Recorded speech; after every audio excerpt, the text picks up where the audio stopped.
There we go. There we're starting to see a race, and we have an Ayla and Frog start. Ayla is a very good character to start with. She has good physical damage and 13 speed. Big 13, which is very helpful in the fights in this game. You don't want to have low speed. And Frog is also good to get early. He's a very safe character. He's not the most explosive of basically any of them damage-wise, but his heal is the best healing tech in the game for a single character. So we'll be seeing which strategies we're going to be going for first. I'm expecting them to be going to check for the Carpenter's tools, the Snail Stop, as well as going to various shops in search of ethers, mid-tonics, shelters, revives, anything like that to just get them off the ground. Yeah, the only items off that list that are really guaranteed are shelters and revives from Melchior, although you will find tonics, mid-tonics, ethers laying around at different shops. You're not always going to find exactly what you want, but if you see something, say like a heal, you're going to want to pick up a few heals. You may not ever use them, but you want them there for backup. And we see on Vampstar's side, he's going to check some free chests before he goes to get there, while Janus is heading straight to shops. I'm not personally a fan of only buying 30 or 40 ethers. If anyone that's seen me race this, you know it's 99 ethers every time. Even at the very beginning, it has to be 99 for you? It's the first thing I buy, 99 ethers. Well, you make it work. The reason that is done is because while the shops have had randomized items, they're not at all similar to the vanilla. Some prices have changed on them if you are familiar with the regular version. For example, shelters and revives have been significantly increased in price. Shelters going from 120 gold to 1,200 gold per shelter. So no free healing out of that. Yeah, no free healing. And, buying 99 ethers could be good if you have, say, a healing tech, say Frog's Heal or Ayla's Kiss, Marl's Aura, Heal Beam on Robo, etc. Because then you could actually heal and then heal your MP, and you would never actually run out of items. Hopefully you wouldn't run out. And just on a personal level, the 99 ethers lets you, if you have early flare, you feel less bad about using it because you just heal it back up after each battle. That's absolutely true. Yeah, this particular flag set is set in our tournament races to randomize tech. So after our players here go through their first couple fights, get a few tech points. I think they need 5 for their first tech. We're going to see what they start out with. That can make a huge difference on your run in the way that you approach the early game. Vampstar opted to not take any early fights, and he said it headed straight to the cathedral. He's looking for his first character to join the party, and then we'll see if he's going to continue to finish it off, because you don't get any key items for finishing cathedral, but it does unlock a 4th character, which will give you options for the rest of the seed. And some characters could be required because items could be hidden behind them for example, Marl or Robo. That's right. And Frog, even, we were talking about how he can be a very good character to start with. That's one of the reasons why, is because he can be the gate to progress in this game. So you're going to need him to, carve open the magic cave with the mass immune. Once you've rebuilt it, that's going to give you access to Magus's castle. And we do see Robo as a 3rd character, so that will unlock the desert as an option for a key item. That's right. And you can always go in the desert and fight Retinite whenever you want. However, you won't be able to get your item from Fiona's shrine. Well, I guess you won't be able to help Fiona's farm without Robo. That's why. Yes. So you can do it, and you see some runners actually use a strategy where they head into the desert first just to check the items, because the chests inside the desert are of a higher tier than many other places. And you can do it relatively safely if you're able to run away fast enough. Neither of these runners opted to do that, which is just fine. It's just a strategy that some people have started employing. That's right. I believe I learned that from the wonderful Moon Blizzard, who we have neglected to mention is our tracker today. We should have introduced him. Sorry about that, Moon. Can't forget that guy. He's a golden member of this community, and that something I watched him do is take those early desert chests, and it's something I do almost every run now. You're almost guaranteed to get at least something you can use or sell. On Janus's side, we're seeing that this could just be a frog seed because we've got the hero medal and the first part of the bent sword to get us access to the to Magus's castle for a finish. We'll see how this is going to continue. I would probably be pretty excited myself if I had that that initial spread of items there. I'd be probably rooting for Magus's castle. If you get in there early, it can be a viable path. If you have to go through it late, though, it can be a bit of a time waster. Yeah, there does reach a certain point where it might be faster to do other checks than to actually do go mode with Magus's castle. Absolutely, and of course you do need the ruby knife as well for the Mammon machine to access the Ocean Palace.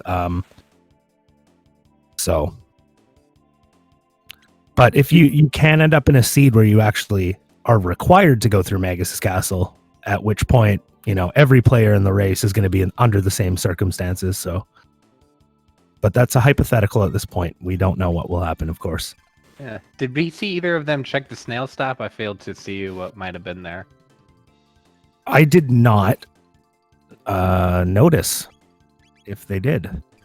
All right, so we've seen 2 key item checks over on Janus's side. There's still very easy access to a third one. If you go to the snail stop, which would normally sell you a delicious piece of jerky, might be selling you something like a prism shard. Moon Blizzard telling us that it was checked and it was a prism shard.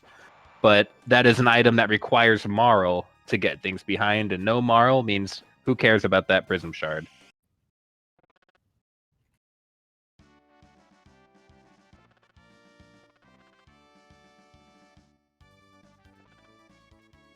Yeah, so Vamp is just working his way through the cathedral, slowly but surely, as Janus is entering the cathedral. As you can see, you do get your first extra character, your third character, I should say. And of course, after you beat Yakra and return to the castle, you will find another character waiting for you there, where you would normally find Marl in the vanilla game. Yeah, and we know that Luca is in Frog's Burrow, so we're looking at Chrono, Marl, or Magus possibly being locked behind Cathedral. And a Prism Shard, if we see Marl, my gut would tell me that we are going to see some progression behind that Prism Shard.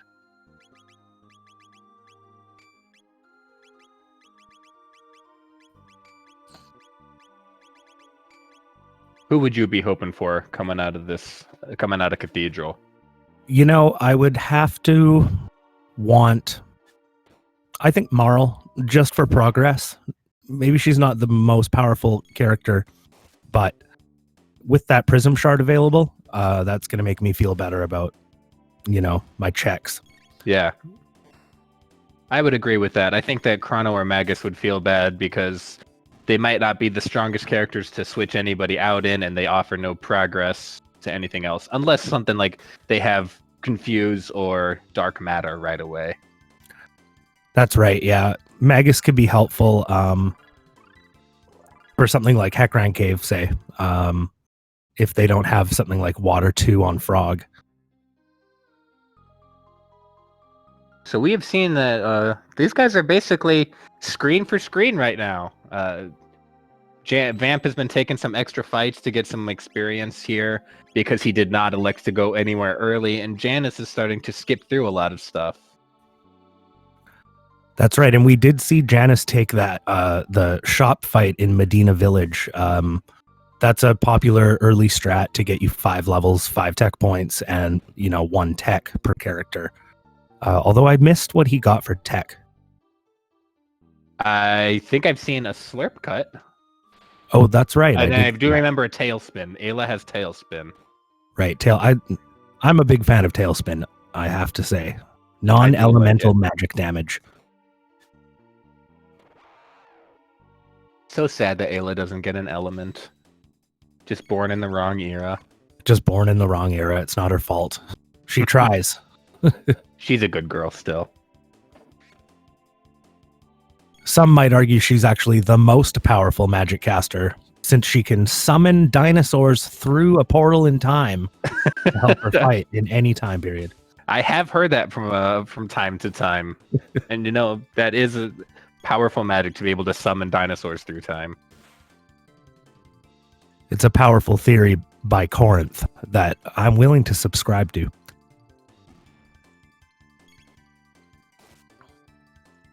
So we are going to be coming to the end of the cathedral coming up very soon. Janus has just got to finish this fight off, which we see him doing. He's going to run around to do one last loop, head into the final hallway before we see Yakra, who in the beginning, he's not really a challenge. He's a good early boss, but it does have chances to drop pretty amazing gear. So we can keep our fingers crossed for something really powerful coming That's right. out of Yakra. Yeah, he can have really good drops, and he's really not a very challenging fight. But if you're not outputting enough damage, it can just take a long time because he'll counterattack you over and over, and yes, you're probably not going to die, but it can be a bit of a time waste. So you always want to hit him with your most powerful tech that you have.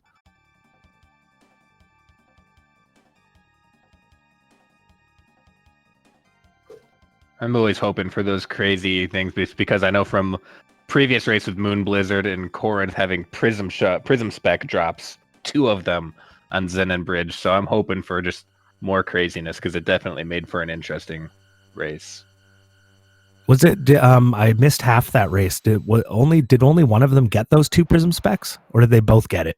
Moon Blizzard got him right away because he did the Zen and Bridge immediately, but Core eventually got it when he had to double back because it turned out that it was necessary. I see. Yeah, you don't always see Prism Specs, but when you do, exciting. Yeah, and we're going to see Vampstar going to be pretty close to joining the Yakra fight. So these guys are still neck and neck on this, with Janus having the advantage of he's already checked the Carpenter and the Hero Medal, which is a pretty short amount of checks. So they're not too far apart from each other at this point. Yeah, absolutely. It's still a very, very close race. Vampstar is almost at Yakra here, and we're going to see who our 4th character is. And I think we, for the most interesting race, I don't know if it would be more interesting to see the Marl here, to see if anyone's going to be willing to make the early Prism check, or if it would be more interesting to try and delay it and get as many checks as possible and have a mean seed. Yeah, getting that early Prism Shard check available might not be, super useful right away. Yakra 13 is a pretty tough little fight, and you're probably not ready to go in there until you're, level 18 or something like that.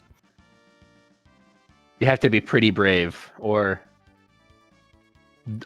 dumb to do it early like I've done. Yeah, exactly.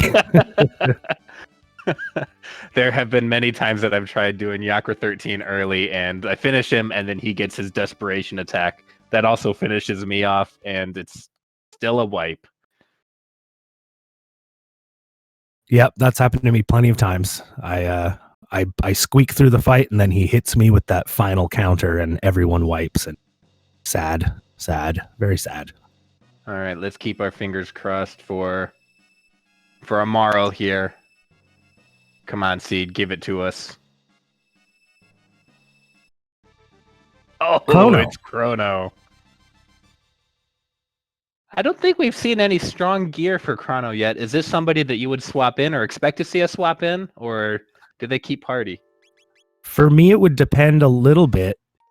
It doesn't depend on anything for Janus. And that is a great team, too, that he's chosen here. Yes. Chrono and Ayla pair up very nicely. But yeah, Chrono, he can be a little tricky to use if you don't have the right gear. Like a good sword for him is very important. Yeah, because he is another character that is fast. You have powerhouse characters like Luca and Marl who duo very well together, but they are incredibly slow. Same for Robo. if you can get good weapons and armor for Chrono, he can be very useful just because he is naturally faster than most characters in the game. Yeah, that's right. And like Ayla starts with 13 speed, Chrono starts with 12, but he's wearing a bandana. And so that gives him 13. And having 13 speed is so useful in this game, primarily for running away from encounters. If you have that speed advantage on the enemy you're running away from, you'll be able to basically run right out of those fights before the enemy is even able to hit you once. Oh, and we have the ruby knife. We are technically just one item away from go mode already. Just if we can find the bent away. hilt. Now here we're talking. That would be an incredibly difficult go mode because that would mean magic is still locked behind the gate key or the pendant, which we don't know where they are. And it would also mean that with Ayla and Robo and Chrono, you have some pretty pathetic magic attacks to get through Magus's castle. So while it could be very cool and very early, this is probably a worst case scenario for having an early go mode Magus seed.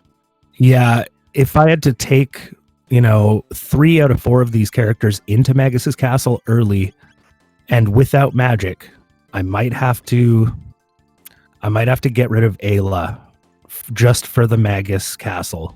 Hoping that Frog would get water too, but you never know. And I've had seeds where I've had to get magic by going through Magus's castle, and my characters had almost nothing to get me through that castle.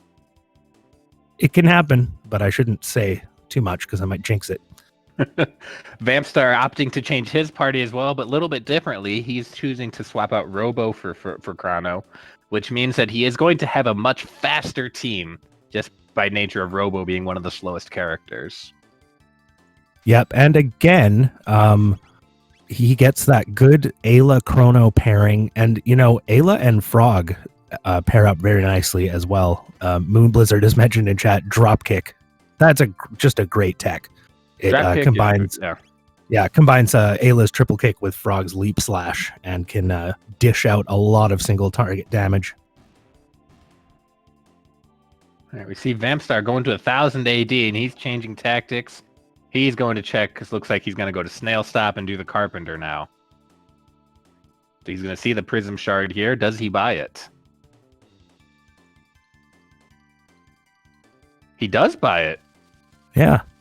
All right. No Morrow, but he's saying that he's got a feeling about that Prism Shard. He liked how it looked very shiny. He likes the stock of Prism Shards. Janus working his way through the Zombor fight here. One quick tip with Zombor: just take out the top first, then the bottom. If you always follow that, you should never have too much trouble with him. But if you kill the legs first, the top will start going insane and really trying to kill you, and probably will. That's kind of been my rule of thumb for every single boss in Chrono. If it has multiple parts like that, is kill the head first. Dragon Tank head, Zombor head, Retinite head. I'm going for that part first. Yeah, I'm the same. I fight Retinite the same. Some people actually fight the feet first on that fight, but not us.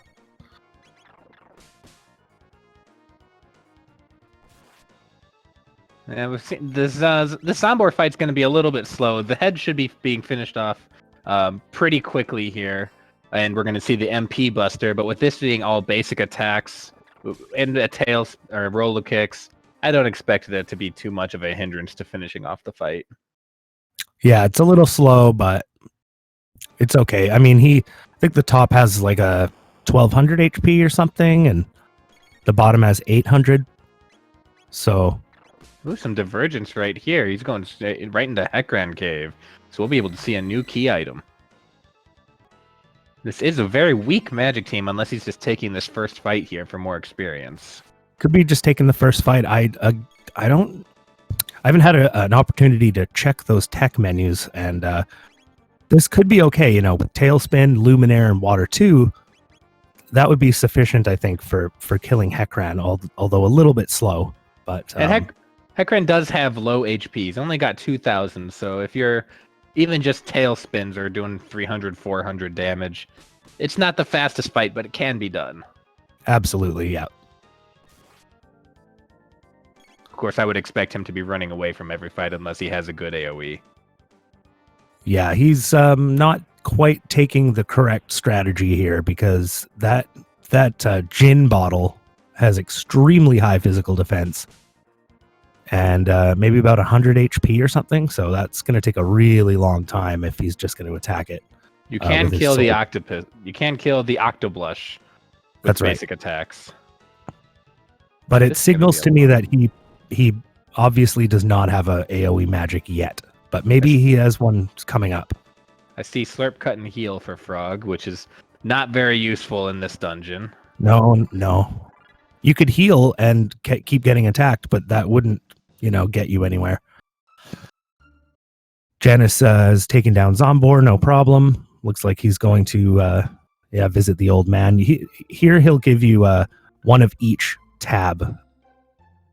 Whereas in vanilla, I think he only gives you one magic tab, but it's been altered slightly. So you can get a speed tab and a power tab and a magic tab. And really the most important part of that is that speed tab, just because speed is the most important statistic in the game for most seeds. Just, is your party fast enough to get your attacks in before you die? Yeah. If you have a team that's slow, like we were saying, Luca, Marl, Robo are all 8 speed. If you tried to go through the whole game without upgrading their speed, you would be in heaps of trouble when you come Lavos. Someone find a haste helm? Incredible. Wow, where did we get that from the Zombor fight? I missed it. But that is definitely a huge find. And we see that Vamp is finally starting to use Tailspin. You got to stop using. Oh, that's a smart attacks. slash. Oh no, he didn't. Oh, he is. There's a counterattack. Okay. I think he has Rage Band. He has a Rage Band on it. This is going to be a very slow Hecaran fight because I think I saw that Tailspin was only doing 150 damage. Oh, but it looks like he did learn water. Water 1. It'll get the job done if he's got the items to survive it. Lots of mid tonics because Hecaran's water attacks can hurt. Yeah, you're pretty much going to be sticking to mid tonic heals for that fight because he'll be doing about 200 damage with his water whirls, or close to it. Meanwhile, Janus is sprinting up the mountain. Finds a good Megaton arm right there, so he's able to upgrade Robo's attack, which will help pretty significantly. Those guys with the hammer are a bit slow to fight if you choose to fight them, and I don't think you can run from this encounter. I think it's one of the few in the game you can't run from. I think actually you can. Yeah, you can run. Oh, you can run from this one. Yeah. Why do I always fight it? I know. I always fight it too, but you don't have to. Miso Mail, that's also not a bad early armor.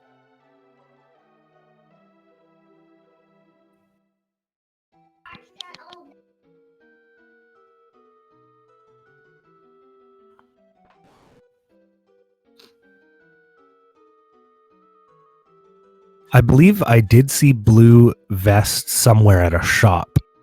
So I'm not sure if he picked any up. That would have been very smart. I did see some. I don't remember if it was Janus or Vamp, but I think that someone did make that purchase. So I don't. Again, if it's on Vamp, then that will make the fight basically free because he only attacks with water, as far as I know. Yep. And if you had blue mail on every character, you could you wouldn't have to stop hitting him either when he does his. When Hecaran turns into a ball and you hit him and he'll counterattack you with AoE water. You wouldn't have to worry about that. You could just hit him over and over and over again. And he would just heal you. Oh, so I see Janus does have blue vests on his team. Okay. So that's not leading me to think that Vamp has any for his fight, where you'd really like to see him. I would like to see that. I hope he did that, but I'm not promising anything here. That chest right there. I don't know how many seeds I played before. I think it was you that showed me that chest even existed. Yeah, I don't think I knew about it until we started doing that Chrono Sanity mode, which for those who are unaware, it's an upcoming patch that will turn almost every chest in the game into a potential key item check. So I think there's about 20 or there's about 19 chests on Denadora Mountain, so you have to check every single one of them. And yeah, that one I didn't know existed until then. Yeah. Who knows how many seeds could be lost because you never checked there and it was a gate key or a pendant. Not anymore, though.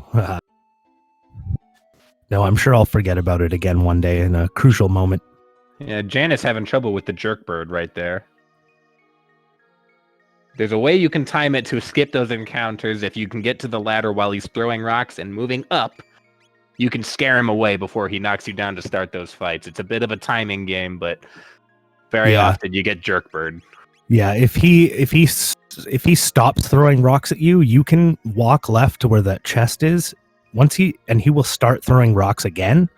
At that point, you can actually run back up the ladder. So you can always reset it if you don't get it the first time.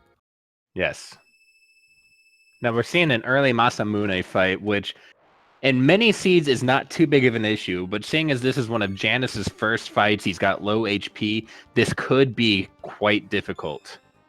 He has a vanilla slash in the second tech to reset the second half of the Masamune fight while he's charging his attack, but he was going to be able to physically hit for upwards of 180 damage, and his other spells, so he could almost one-shot any one of these three characters.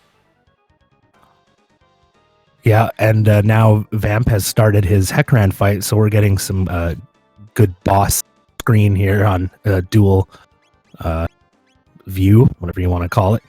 But yeah, we could see Vamp actually kind of pull ahead a little bit here. He might be able to handle Heckran in way less time than Janus handles Masamune. It's currently not looking like it's going so hot for him at the moment.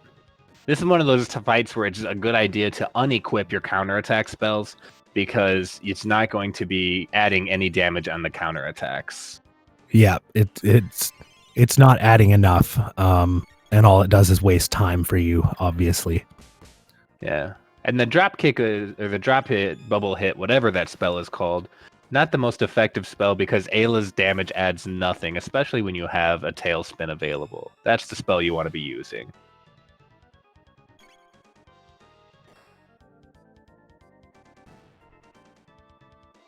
First half of the Masamune fight is finished. We're going to see the one guy fuse with an invisible character to become another big guy.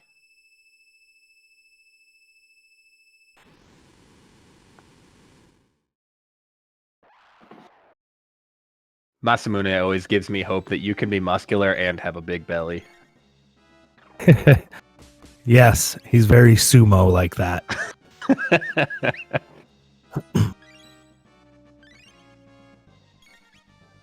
Now, I'm not sure if by using bubble hit, it's increasing the amount of damage that water is doing. It's still not worth it. He should be doing water, tailspin, lightning.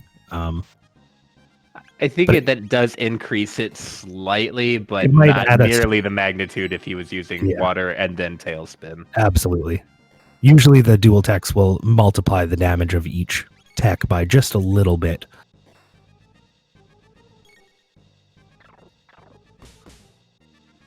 We asking if Vamp just used his last revive. I certainly hope not, because he is low on HP and this fight is looking like it's going to drag on for a while still. And Frog is running low on MP. We got to send Vamp our energy to get him through this. Janus using vanilla strats to use slash to neutralize Masamune. Yeah, it could be a really smart thing to do, especially if you're fighting Masamune early. I like to wait a little bit before I slash him. It buys you extra time. Yeah, get a round of healing in and then neutralize it. You'll have time more normally, Yeah. especially with the Ayla and Chrono in there, both being very fast characters. If you slash him the second he enters that mode, it's not really helping you much because he's just going to go right back to, throwing you around. Area bomb on Robo. So much potential, but you have to be so close to him for it to work. Yeah. Love-hate relationship with that spell. Yeah, absolutely. Of course, with Luca as Mega Bomb, they pair well and you get double V Bomb. But again, you usually need to have a Robo in your first slot, and it doesn't work on every boss or fight. And then you have to run around with Robo at the front of your team, which not everyone enjoys. He's a little bulky. Yeah. He's the chunky boy. He's a chunky boy, another sumo character, but on our side.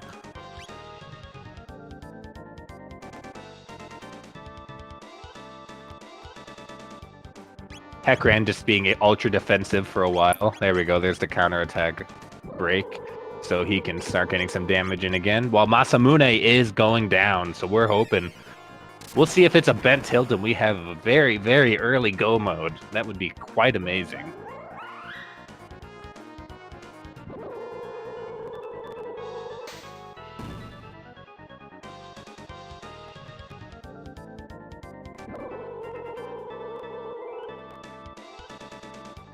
We got some very injured characters on Vamp's screen.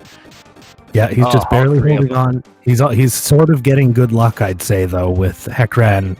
He's sort of spreading out the damage, which is nice. Yeah, having heal is excellent here too. He should hang on to this, but it would be quite sad if he was unable to finish this fight. He should use this chance to start throwing some ethers, which I think he's out. That's why you buy 99. That's why you buy 99 ethers.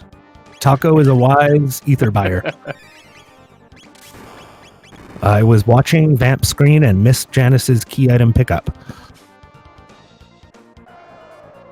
I'm sure our wonderful tracker will tell us. It was the pendant. Ah, the pendant. So that's going to give him access to the future. All he has to do is get arrested and then fight Dragon Tank. Then the future's unlocked. It will give you access to another character and 3 key item checks. As well as there's a flag that we have. It's called the early pendant charge. And so normally you would have to go all the way to the Dark Ages to charge the pendant, then go back to be able to open up all the sealed doors and sealed chests. But with this flag on, as soon as you hit the future with the pendant, then you can start opening all those doors, which gives you access to a lot of potentially amazing items and chests. And the earlier you get to the future, the better, because it makes a lot of your checks on those chests not be out of the way time wasters. That's right, and we have a very unfortunate situation on Vamp's screen right now. He ran completely out of MP and was unable to deal that 2,000 damage to Heckran. He was probably very, very close. Yeah. But unfortunate. I think he might have been able to make it if he was using tailspins instead of bubble hits. I think so as well. But I also think he's probably justifiably angry at the Seed for supplying him with such poor magic. We see they sent a robot to jail. If I ever have access to AoE or Ayla, basically that's who I want to send for just clearing the fights as fast as possible. You want to get a character that can deal at least 100 damage as quickly as possible to the guards. Yeah, and he may be thinking this is going to be a good option for just because he has the haste helm on Robo. It'll make his second turns fast at least, but his first turn will still be at that original 8 speed. Unless he's given Robo speed tabs, I'm not sure. You got the Robo shield skip, which with the Chonky Boy, it kind of messes with your perception on it. Yes. That's an example of why people don't like to run around with Robo. You can hit those blue shields all too easily, and I really don't like fighting them. You can't run away, and that fight can get away from you too if you're not careful. Oh man, Vamp only has 4 ethers. Oof.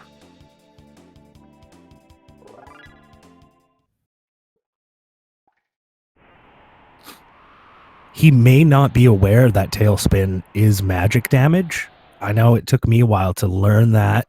Oh, just use do it. Do it. Use oh, it. He's doing it. He's Yes. doing it. Yes. Yes, Vampstar.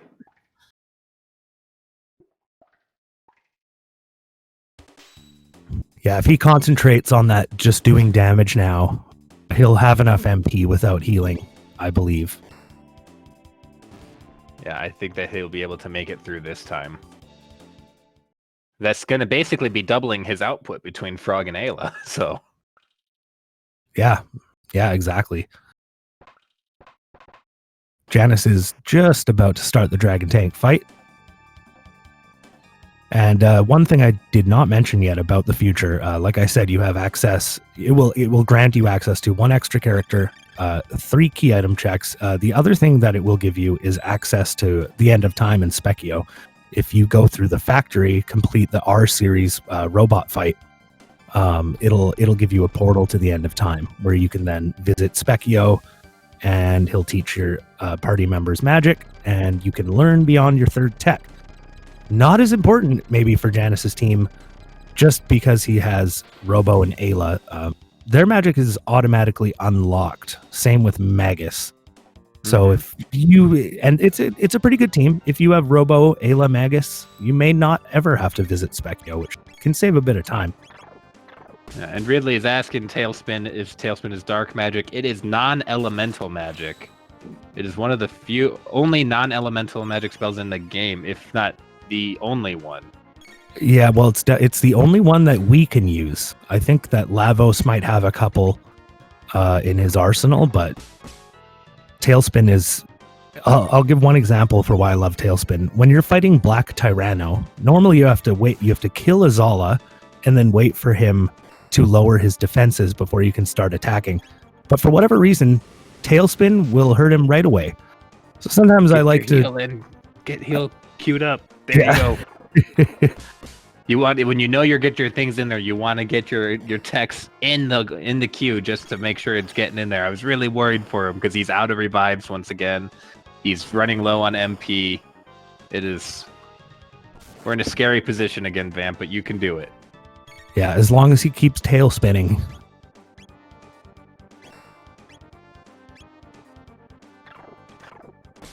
Yeah, here, on both of our screens, you're really seeing the effect of what having really bad magic text for an early seed can do, because this is a slow dragon tank fight. It's basically almost a vanilla version with an extra character, or just odd characters, because they're basic attacking it down.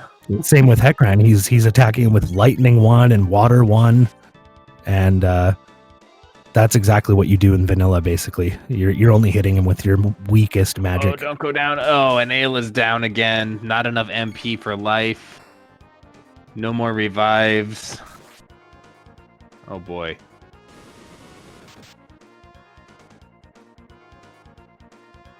Got to get that heal off before Ayla is brought back, so... Still in a pretty precarious situation for Hekran. He's got to counterattack up. That's going to buy him some time. That's actually a best case scenario thing right there to go into a defensive mode. We see some good item drops from the Dragon Tank finish. The Eon Suit, which is high level armor, but it doesn't protect you from anything other than just attacks. And then the Rune Blade, which could be considered Frog's best non-ultimate weapon, because it gives +4 magic. That's right. It will increase the amount of damage you do with Water 2. Also, the amount of healing you'll do with Heal. So it's a very good sword to have on Frog. Maybe even better than his ultimate weapons. You know, just because you're not really attacking with Frog that much. Once you're a high level, he's almost, purely doing magic. Yeah, he dedicated healer for a lot of Lavos fights. Same kind of goes for like Marl and Luca. They have, great weapons that you can get for them, but it's almost not worth concentrating on because they're just going to be casting spells the whole time. So you can finish a seed with air gun and bronze bow. Oh no, are we out of MP? Okay, we got 2 ethers left. Do you throw them on Frog? Do you throw them on Ayla? Or do you split them up? That's a good question, Taco. I don't have an answer. Yeah. Oh, you can do this, Vamp. I want you to get through this.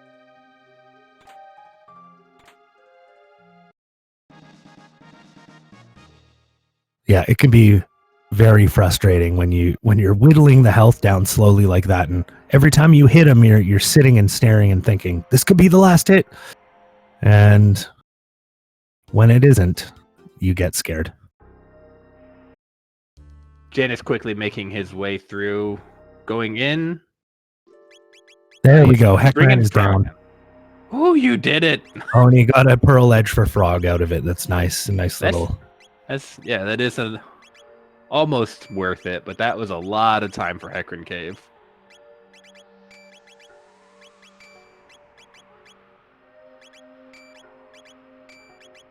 Ooh. So as long as he doesn't get something like, tools here, it will be quite worth it. Oh my god, you did it. You cursed him. Oh no. So if Vamp isn't already frustrated with this seed, he definitely is frustrated now. The tools may be the least useful item in the entire game, aside from the wallet. I pulled a taco. I can't believe you did him dirty like that. Vamp, I'm sorry if you're watching the VOD right now. I'm very sorry. Yeah, the tools, it's a highly optional thing. They do have a function. You use them to unlock the Northern Ruins and upgrade the Masamune into its final form, which in the American version is Masamune 2. Japanese version, it's called Grand Leon. That's Frog's best sword. He will also get some stat upgrades from Cyrus as well in that quest, but it takes quite a long time, and I don't think you're ever going to see it in a race.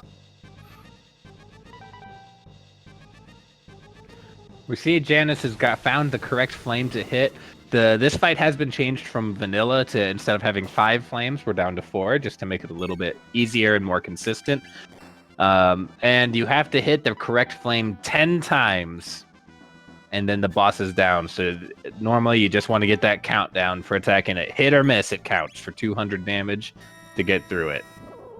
That's right. It's always 10. It doesn't matter what difficulty you're on, whether boss scaling is turned on.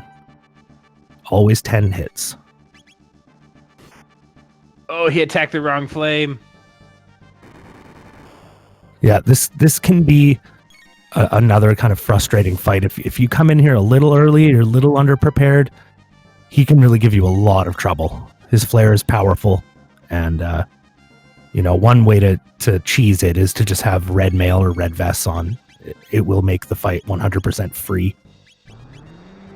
We're seeing the shuffle, so he's got to heal up before the next flare is going to come around, or his party is about to be wiped.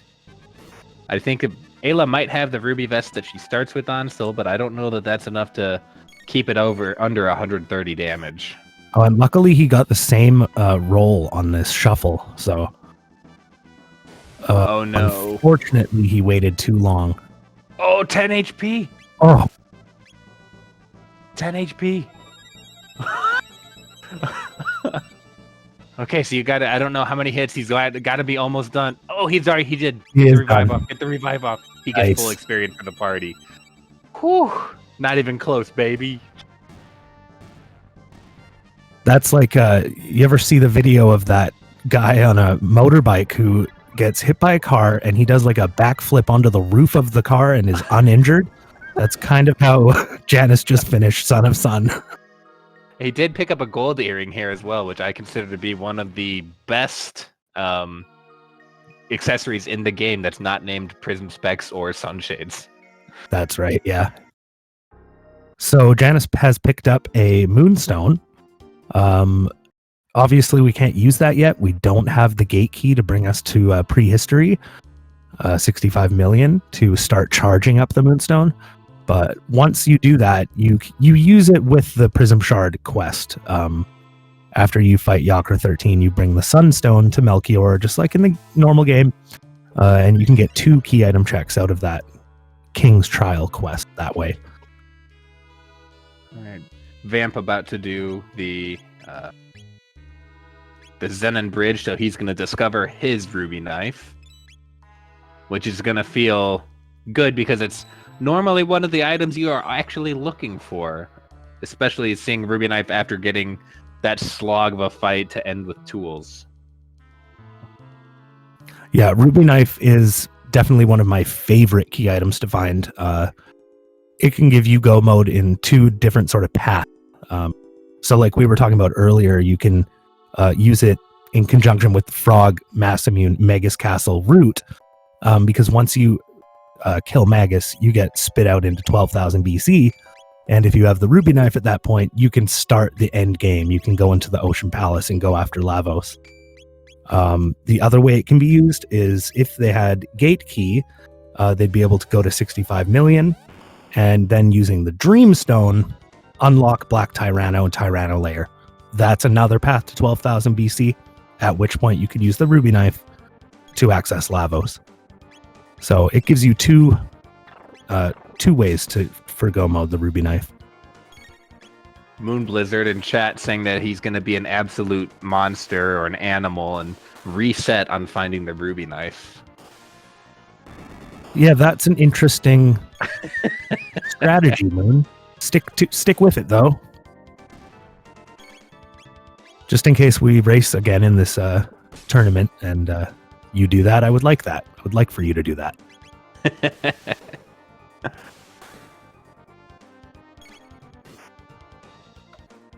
So on the Zenon Bridge, if it wasn't said before, one of the strategies for it is you just hit Ozzy 3 times, and it will finish that fight off.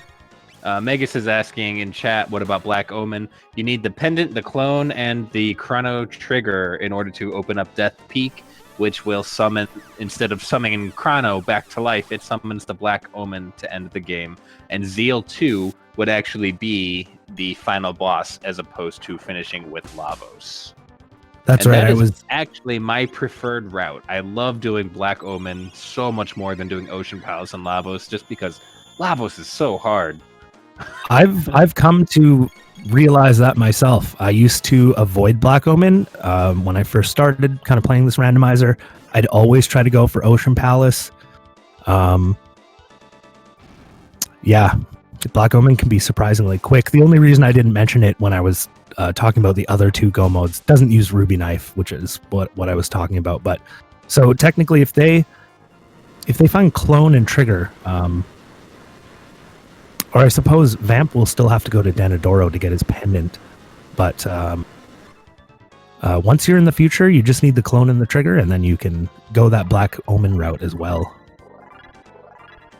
It is an easier route, and it's actually based on routing and skips that have been worked on. It's not that much longer to do it anymore. You can get through Death Peak without taking any fights except for the Lavos spawn. And then there are plenty of skips, some more challenging than others, on the Black Omen to get through that. You can get through it in pretty incredibly quick now. Yeah, even like Death Peak, my time probably went from, 10 to 15 minutes in the beginning. I can get through there in like 3 minutes now. Just if you run away from everything, don't get in any encounters, and you have a good strong team for that Lavos spawn, it takes almost no time at all. And then you're in the Black Omen. And of course, the Black Omen is a bit of a longer run than Ocean Palace, but Zeal 2 is just a little bit easier than Lavos, I have to say. Yeah, she's easier to predict, and she's easier to itemize against. It's just much freer. Yeah, that Lavos core fight, the final form, it is very RNG heavy, and you just never know what to expect. It can absolutely get out of hand very quickly. Even if you feel like you've got great items and great things, if one thing goes wrong, it can just snowball out of control. Yeah, like with Zeal 2, you can predict what she's going to hit you with. She has, shadow and water basically to attack you with. Lavos can throw anything at you basically, and they're all very strong.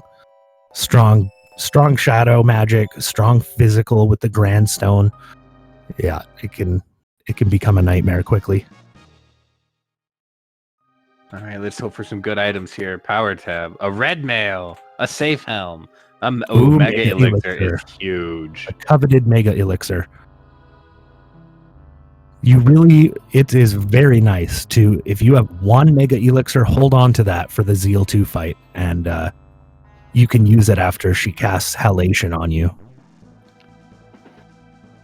And the French Speed Gaming channel is raiding us.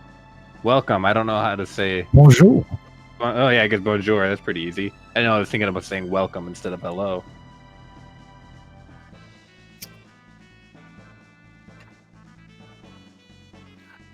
Growing up in Canada, I know some French, but it's like I just know a bunch of random words. I don't know how to put them together. I could point at things in the room and say what the French word is, but that's not very helpful. I can't do that at all. Is it bienvenue? I don't know. Could be. Sounds good to me. Yeah, it is.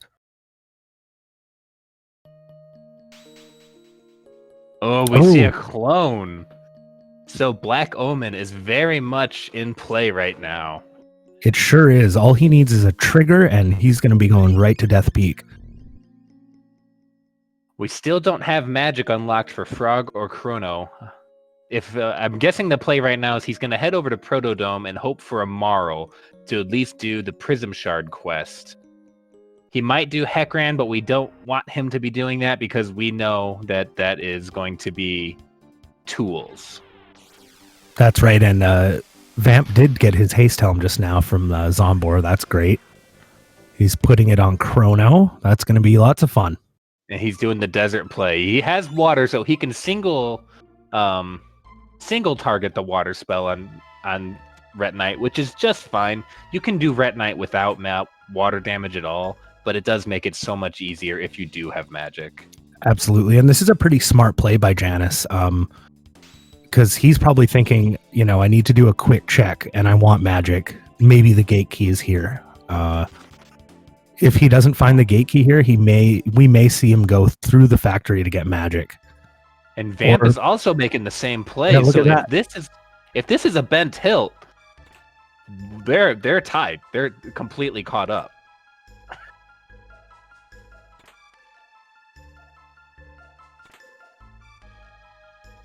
So this could be an incredibly good play from Vamp to just make up like 20 minutes of time if this is the right item. It really would. It would make the whole visit to the future moot. So we'll see what happens. He's got to get out of these fights. He's got single water attacks, which is going to be enough to do a decent amount of damage to them. I don't know that. Yeah, it's not going to finish them. These fights you would really want to be running from because they can hurt. It's going to be slow. You just got to keep on moving. Yeah, frankly, he's lucky Chrono hit him there, the Mohaver, because they have high evade and Chrono has low hit. Yeah. Yeah, which he's about to learn. Don't try to... I'm surprised Chrono keeps hitting him, but... There's the miss you predicted. I was right. Validation miss. Yeah, if you don't have a AoE water, it's best to just either avoid these encounters entirely or run away from them if you happen to hit them. Yeah, and you definitely want to skip most of these chests if you don't know how to route around it. We've found ways of getting through three of these chests without triggering more than one fight. But if you don't know how to do that, these fights take a long time, even just running away. In my experience, Moon Blizzard is the only one with fingers good enough to do those skips. I've tried many times. I can get them. I got them now. Put me in that category. All right. You and Moon. That's right. Oh, we have the German speed channel. Yeah, who's going to throw in the German so we can say that one?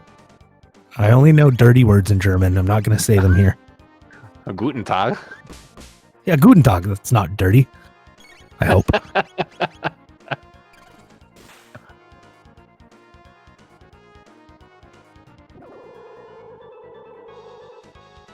Welcome, everyone. Welcome. You joined right at the meaty part of the race here.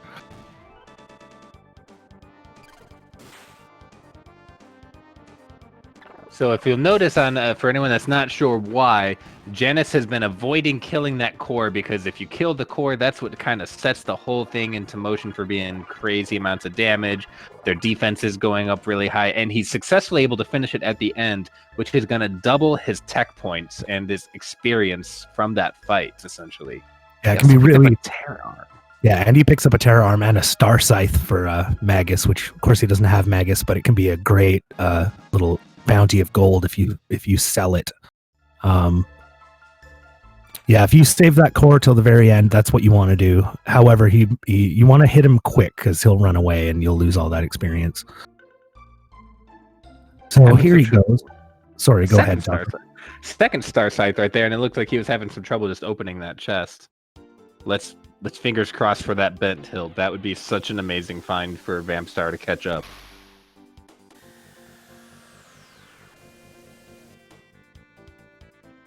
And he's going right to the Rat Knight fight.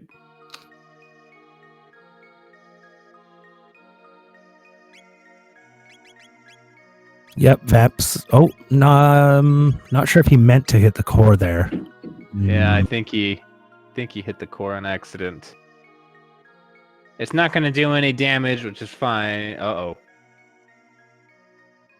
You don't want to be hitting that core there, Vamp. Yeah, sometimes if you do accidentally hit the core, or if the core is low on HP because it's been sucking the rest of the body sucking health out of it, you can actually hit it with like lightning or fire or something, and it'll heal the core. And Janus has the Chrono trigger, which actually gives him go mode.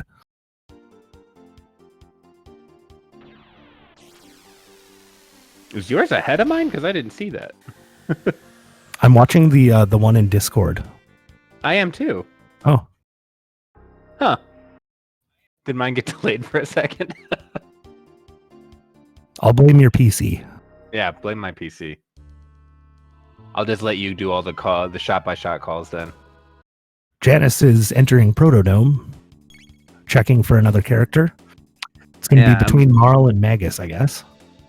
Yeah, we know Luca is behind that, which is... I always feel bad when Luca is behind the Masamune, because she is the powerhouse character of the game. Her and Ayla are the two powerhouse characters. And losing one of them feels bad.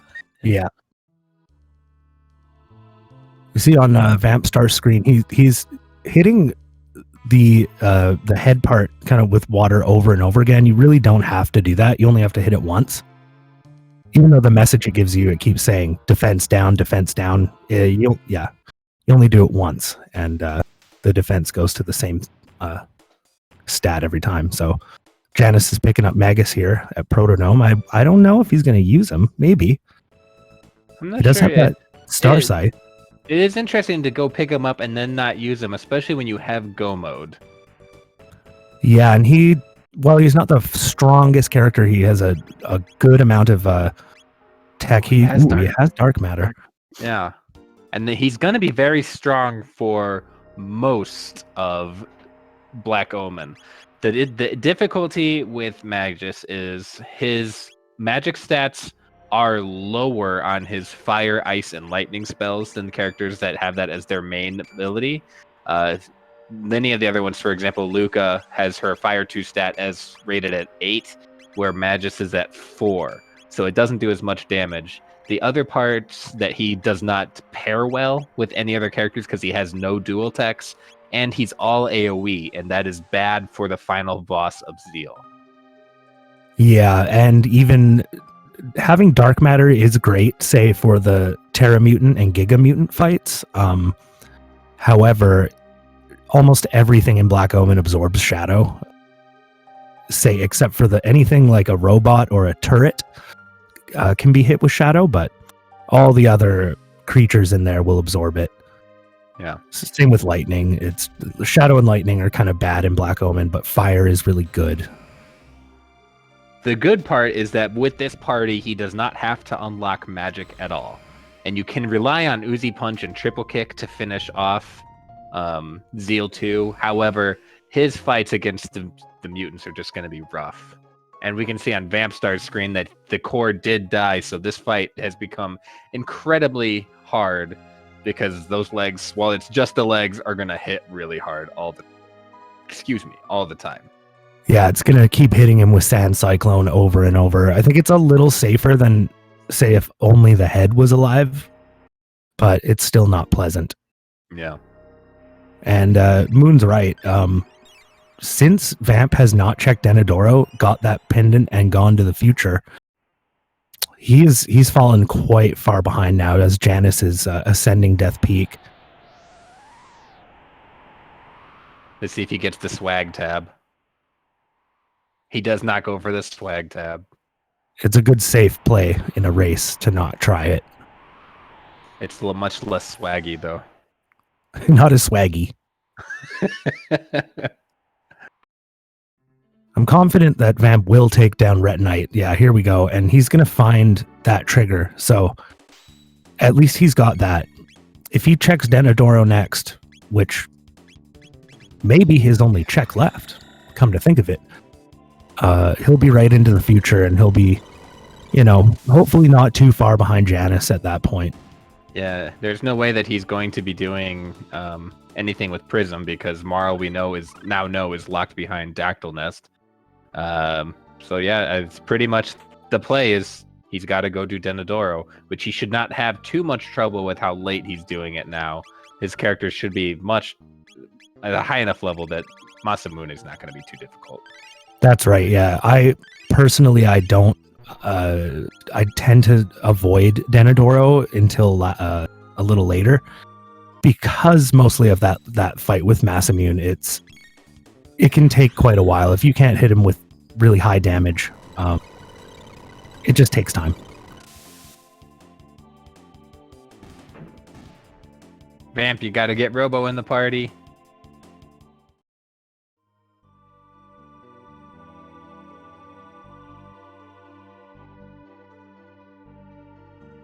There you go.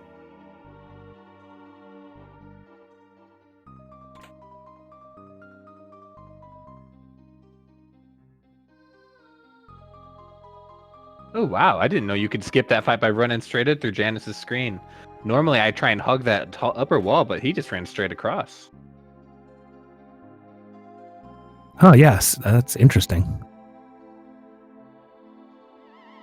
Yeah, see, that's what I expected to happen when you don't hug the top wall.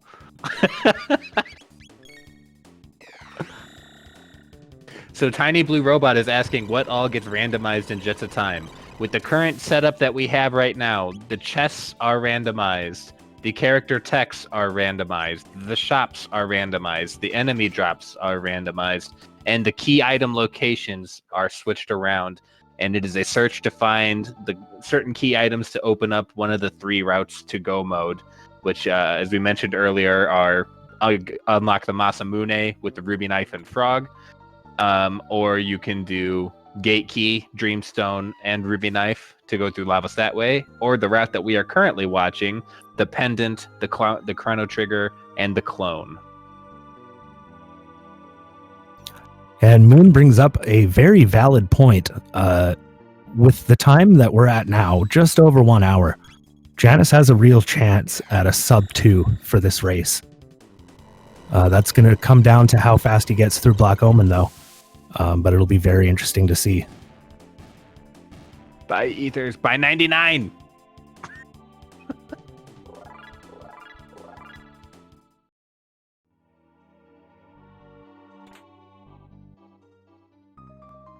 There you go. Is Janus opting to just get some fights? Did the Crackers have some good item drop that I missed? I didn't see what they dropped, but maybe he's trying to get a tech going on here. Let's see what they drop. It's going to be able to fight them very quickly. Yeah, very easy to take them out with Dark Matter. I think they have about 600 health each, so you do need a pretty powerful AoE to hit them in one hit. they're also fast. So if you don't have 12 or 13 speed, they can start tearing into your team before you get anything off. Yeah, it looks like he's just grinding. Maybe he's close to an Uzi punch or a triple kick. Yeah. Because those would make the fight against the Lavos shell much easier. Vamp is now going up to Denadoro, so we are going to see him get the pendant and start making his way through the route. So the hope is that he's going to be doing Aristome before Son of Sun, because Aristome was the location of the clone, was it not? Yes. Yes, it was. Yes, it was. Yeah, because the Moonstone was at the Son of Sun. That's right. Yeah, vanilla Moonstone there.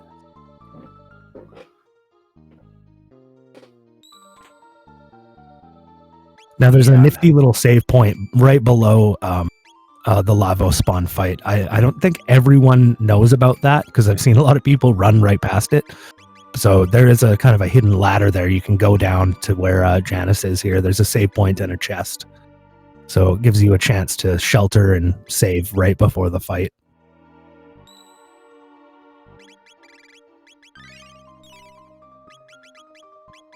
All right. I'm not sure what single techs they have, but this is a fight. The first Lavos spawn is one that you can use AoE. The counterattack for hitting the shell is not nearly as powerful as the Lavos spawn inside of the Black Omen. So you can still do dark matters and things like that if you know you have good heals ready to go. And it might be faster to do that route and just tank the counterattacks. However, the much safer method of fighting it is just punch that face over and over. Yeah, it looks like he is being kind of safe here. He's just hitting it single target, and he's already healing, so he doesn't want to take any chances here. And that makes sense in a race that you don't want to take any unnecessary risks. Yeah, and even though he does have go mode now, he may be thinking like, geez, I had to do a lot of checks to get here, and maybe my opponent checked those things even quicker. He doesn't know, like we do, that Vamp is a little bit behind now. He's still got to get the pendant. And the clone. Yes.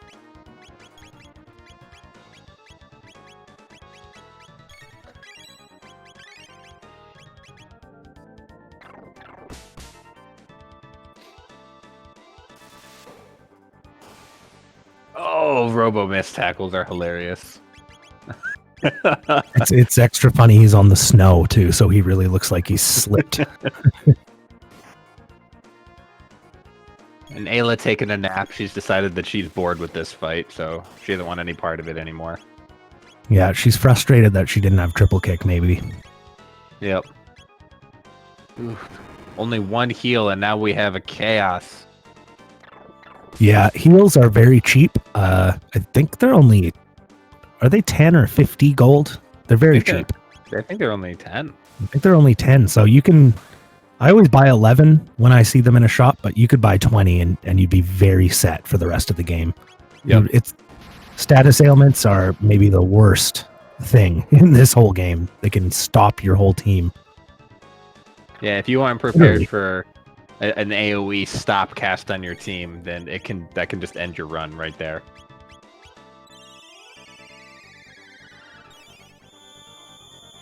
With Ayla, she does have Kiss, which does cure all status ailments, as well as if you have Cure 2, that will also cure status ailments on party members. I don't know if is that Frog Cure 2, or is it Marl? I believe both of them have. Oh, they both have Cure 2, and they both. Yeah. Okay, cool. And they should both be able to cure status ailments with that now, which I don't believe is a vanilla thing. I think that was added in. Oh, okay. And I think Frog and Ayla's Slurp Kiss dual tech will also heal. Yes. Status, yeah. So you have more options if you have that. However, heals are just nice to have in the bank. Yeah, if you happen to not have heals, it would be great to have, Ayla especially. There's the Lavos spawn down while Frog's napping. A mid-ether and a green dream for your troubles. Green dream is an item that is very powerful, something I don't really use very often, but I have seen it save some players' runs. It can be Janus missing the indispensable. chest. He missed the chest probably with high chance of being good loot right there. Feels bad. Yeah, there's a little secret chest tucked up at the top of the ladder. It's another thing on Death Peak that people run past because it's a little bit hidden.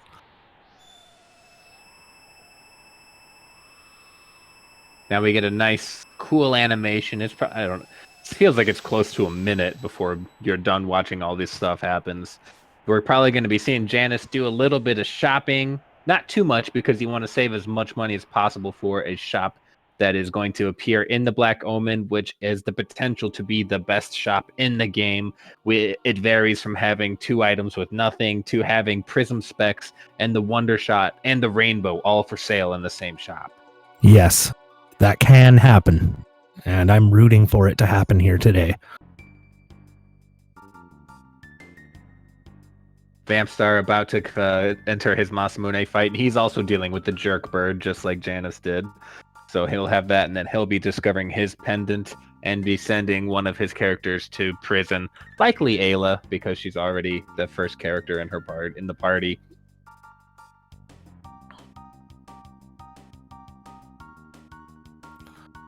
Yeah, so it's obvious to me now that Janus is not concerned with learning magic. That sort of makes sense. Frog knows heal. That's almost all he's good for, frankly. So he might hang on to Frog just for a heal bot, and then if he uses Ayla, Robo, or Magus, they're all magic unlocked already. So I think we're going to see some Magus definitely in Black Omen, definitely for those mutant fights. I think the thing to watch out for in Black Omen 2, if you're using Magus, is to not use Dark Matter. Yes. No, only on very specific enemies can you use Shadow Magic. But for the mutants, it's probably one of his best options here. The mutants, it's 100% his best option. I hope that he swaps Magus in, at least just for those fights, if he's going to opt to use Frog for most of it. Yeah, I might switch to the Robo Ayla Magus team at this point and just try to level them up. Mm-hmm. You want to make sure you get a good save in here. A good save in here too, because he does not have. Okay, with Magus he does have strong AoE magic, but if you are not fast enough, this could actually. I've wiped just trying to get into Black Omen because there's was it 6 or 8 little robot things that shoot lasers, and they'll start exploding themselves, and they will party wipe a team before you even get a chance to do an attack. That's right. That's one of the situations where you really want to have at least 13 speed, which he does on Magus. He should be able to get an attack off before those laser turrets start firing at him. Yeah. But I've absolutely wiped there as well. With a slow team, they'll all fire before you get a chance to make your first move, and it just does so much damage. Yeah, so fingers crossed that he's going to be able to enter the menu fast enough to not have to deal with that. Of course, another way to be safe there is to wear Blackmail Black Vest, because you'll just absorb all the laser hits. All right, one laser got off, but he was able to get through the rest. Yeah, even with 13 speed, they can still beat you. But they are weak to lightning, so like even with lightning 2 from either Magus or Chrono, it should be enough to kill them. I think they have about 400 HP, 350 or 400. See, lightning 2 and Dark Mist, so he's starting to get it. When you start with Dark Matter, Dark Mist feels a little bit bad. If you know you can kill them, it's just basically budget Dark Matter, which has its uses. Yeah, it's also it's one of the quickest of his spell animations, Dark Mist. Mm-hmm. So as long as you can afford to use it too, you can use it instead of Dark Bomb, just to save yourself like a few frames. And there can be times that we've had races finish within seconds of each other. So sometimes it does pay off to just pay attention to your animation and how long it's taking you to run away from things and any little thing like that. It's true. All those things add up at the end of a 2-hour, 3-hour run. It adds up. Vamp is, in his mass immune fight, he's really not having trouble. He's got really strong attacks now, much stronger than Janus had during his fight. The goon, lots of fun with those big guys. Yeah. The goon fight that we saw him run away from was a good call because that is one of the enemies that absorbs shadow magic. So if he were to cast that on there, he was going to be in for a long fight to finish it. Yeah, it would have been a long fight. It's dangerous too. If you don't kill them fast, they can do a lot of damage to your team. Hear ye, hear ye. Hear ye, hear ye. This is why probably my favorite character to bring into Black Omen is Luca, because her flare will one hit almost everything in the whole dungeon in terms of regular monsters, and if she's high enough level, Fire 2 will actually kill a lot of them. Yes. So I like to give her lots of speed, and then she can just tear her way through. But yeah, we're lucky maybe that shadow magic does kill these sort of robotic fixtures, or anything electronic sort of up here is susceptible to lightning and shadow. Mm-hmm. Yeah, I think I agree with you that I don't think there's anything in this game that feels better than 2-star speed Luca. I don't know that I would pick anything over that. Same, absolutely. Yeah, if you get lucky and you find lots of speed tabs randomly, give them to your slow characters, I would focus on getting people up to 13 speed before I focused on taking, Chrono from 13 up.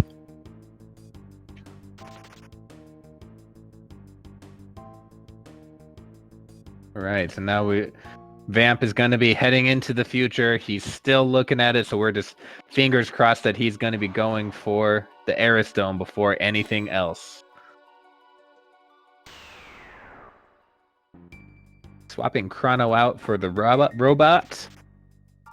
Yeah, Janus remembers that terror arm. Janus is indeed blazing through the Black Omen. He's saving lots of time running away from these encounters that are not really necessary. Oh, he gets that skip. That's a tight skip. He got it. It is tight. If you mistime that and the Omen or the Metal Mutant is not in the correct spot, you will trigger that fight.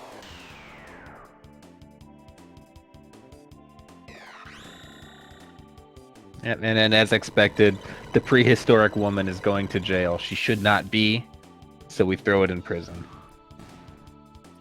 Yes.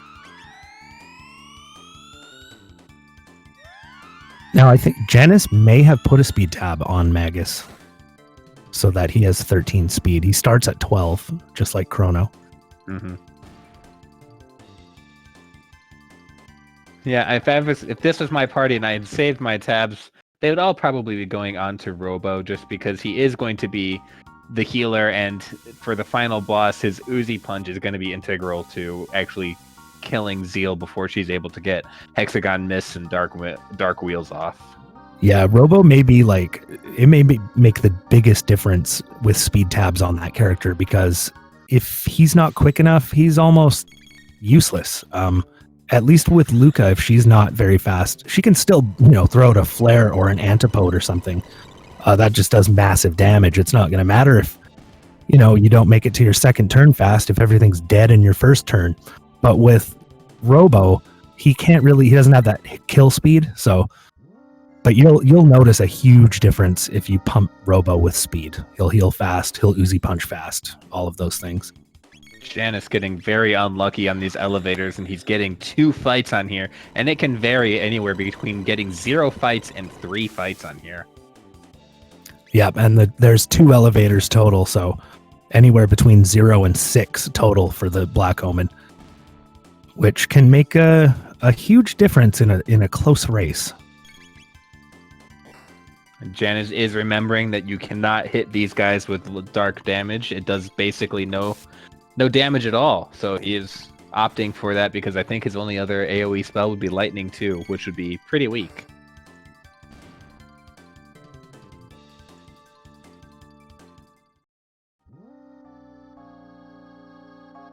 There we go, off the elevator, on 2 fights. Another good skip right there. It doesn't look like Janus skipped anything there, but if you move even 1 frame forward or 1 pixel forward, you're going to be triggering a fight with some blue eyes. And you run around this left pillar to avoid another fight. He knows his way around the Black Omen. Yes, he has done 3 skips on that one screen, so he just did another skip. One. We've got another one coming up here. It looks like he can get this one. He's been practicing. Ooh, a prism dress. That's going to be great for Ayla. Oh, he gets it. He's making it look easy. That is a tricky kind of a skip, that one, too. So Another haste helm. This is really turning up. Speed tab, that's great to find. A second prism dress. If he was using another female character, that'd be an amazing find, but...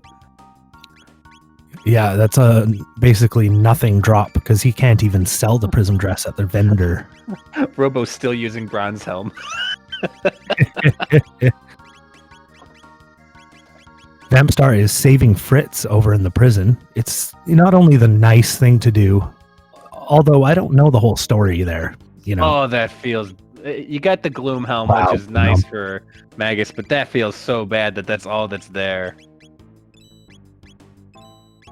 Gloom helm is Magus's best helmet and also will give you status protection, so it's an amazing item for Magus. It is, especially against Terra Mutant that will start casting Obstacle, which will cast a random status effect for the seed. Not random every time, but it changes from seed to seed what the status effect is going to be. And if you get the bad RNG and you get a stop and you have no status protection, you're just a sitting duck for a long time. Huh, I didn't know that. Does Gloomhelm give +1 speed as well? I didn't know that. It's a pretty good item.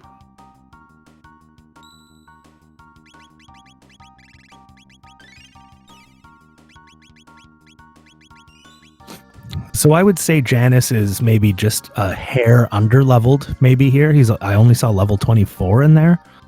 I tend to take a little more encounters in Black Omen for that reason. That's just me. Yeah, the things that he's looking for right now, which is what's going to make this Zeal actually difficult unless he finds some good items, is you want shadow absorbing armor, lightning absorbing armor, or water absorbing. And we know he has a blue vest, but Zeal only has 1 water attack. Shadow and lightning are your 2 most common elements out of Zeal for fights. Yeah, typically speaking, if you have all dark absorb on your team, all black males or all black vests, it's almost a free fight. She'll just keep shooting lasers at you and healing you over and over, and she has a shadow AoE spell as well, which will heal your whole team before she hits you with that hexagon mist. But if you're able to fight her quick enough, you may never see hexagon mist. Yeah, if I were able to choose my armor, I knew I could have this armor set up, I would probably pick rainbow helms for all characters, and black males for their armor. Yeah, I'm not going to be greedy and ask for 3 haste helms. But if I had to choose more accessible items, I would want rainbow helms and black males. So even in this fantasy, you won't be greedy. Won't be greedy in my fantasies.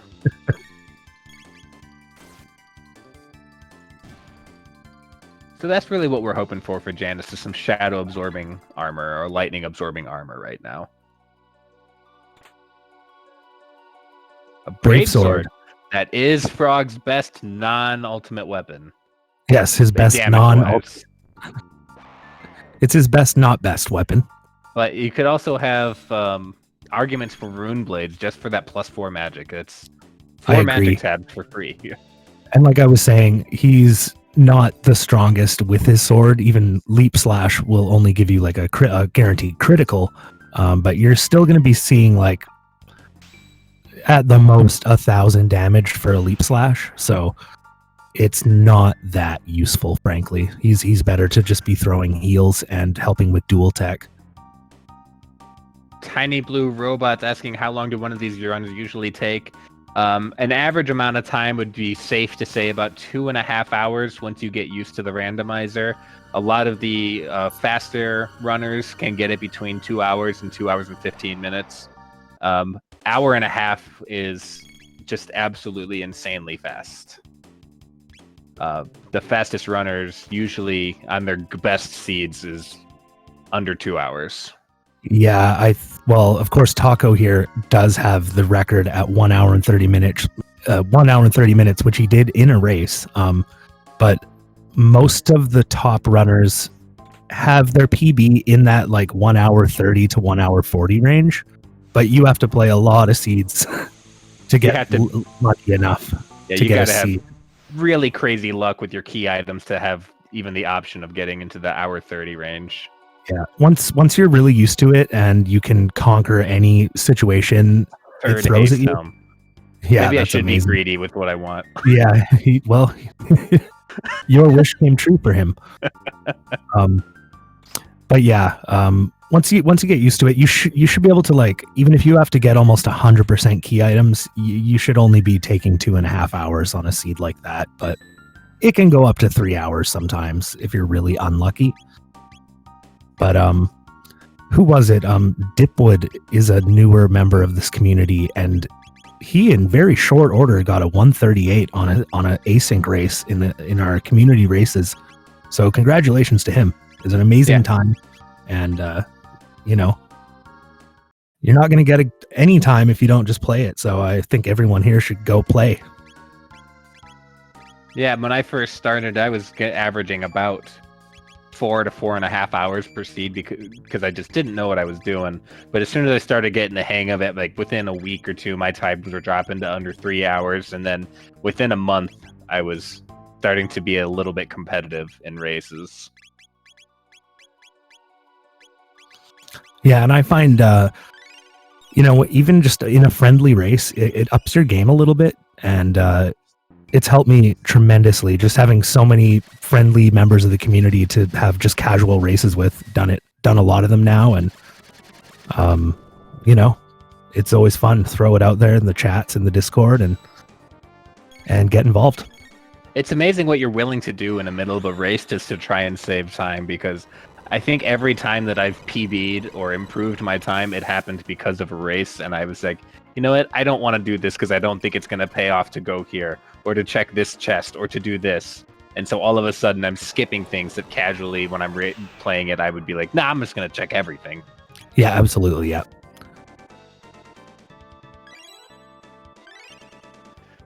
Janus is going to be fighting the Giga Mutant, which is going to be a tough fight with this party. He swapped in Frog, I'm guessing maybe for the better heal or to cast Water 1. Yeah, maybe Robo does not have shock yet. That would be the only thing keeping Robo in this party for me for this fight. If he doesn't have the heal beam either, because as you can see with the level that he's at, this guy's gonna hurt pretty hard. Hit pretty hard. Make you hurt. He's gonna make him hurt, and he already is. If I can speak. This is really one of the more difficult fights in the game, especially if you're just a little underleveled, which he might be, but with Frog's heal, he could hang on here and just get it done. Yeah, unless a Lemony Snicket happens here, you think he should be fine. And Vamp, of course, is like going straight into Aristome like we were hoping, and he's going to find the clone here and have go mode in a very short amount of time right after this fight. 12 HP living for Frog. I thought that 368 was going to wipe him.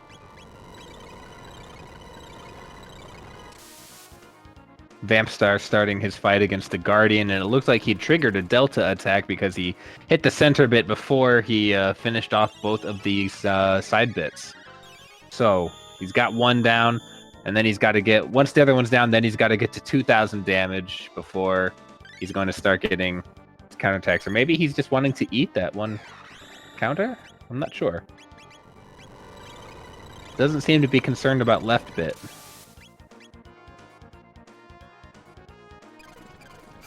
I'm sort of watching Janus's fight here, and I noticed now that he has that gold stud on Magus, which is helping a lot because every time you successfully hit Giga Mutant, he will suck MP out of your character. And if you're casting Dark Matter and you don't have a stud on, you can only get like 2 or 3 of them off before you have to fully heal your MP. It's very inefficient. Gold Stud really takes care of that. And he's just healing with Frog and Ayla basically, and hitting Dark Matter over and over with that Haste Helm on. It's a great setup.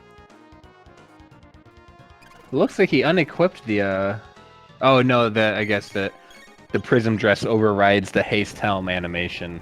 It does. I wish the game showed all auras, but it doesn't. Like you could just alternate red, yellow, and green. That'd be nice. It'd be cool.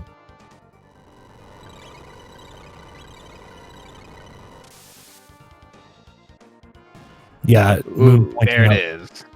Oh, and they both killed the boss at the same time. That was cool. Moon pointing out the red mail is going to be good for the next mutant. That's true. It hits you with some strong fire attacks. All right, we got the triple kick finally unlocked. We got fire too, which is normally a good strat to kill it with fire. Unfortunately, Magus's fire is not nearly as strong as Luca's, but eventually I'm gonna stop fanboying over Luca someday. I don't know. She's just best girl. Yeah, I don't know. It's ever since I was a kid, so I'm not going to change. It's always been my favorite. And Janus is saying, all right, Frog, thanks. You can go sit on the bench again.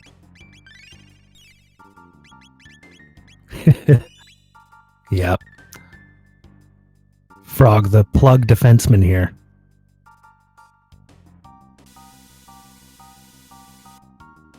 And thinking back to it, Vampstar did make the correct call that since he did go to Aristome, he is about to find his clone, and he is going to be entering Go mode to start his climb for Death Peak. Unfortunately, he is a solid 30 minutes or so behind right now. Yeah, things would have to go very badly for Janus repeatedly in order for him to catch up. It's not impossible. Sometimes, your biggest enemy is the speed with which you got to the end of a dungeon. So if you're a little too early, you might wipe to those final bosses and have to redo them, and that can be a humongous time loss. I believe there is a history of runners, both dying to the final boss a few times before a winner was finally decided. That sounds familiar.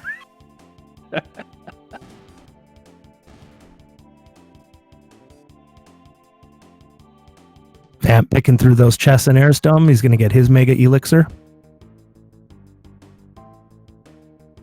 Janus going for bat skip. He gets it. Man, this guy is an animal. Yeah, he's been practicing. You can tell that's a very hard skip to execute. Very hard. I get it about 20% of the time. Yeah, same here. I could practice it, but I don't. Practice? We're talking practice?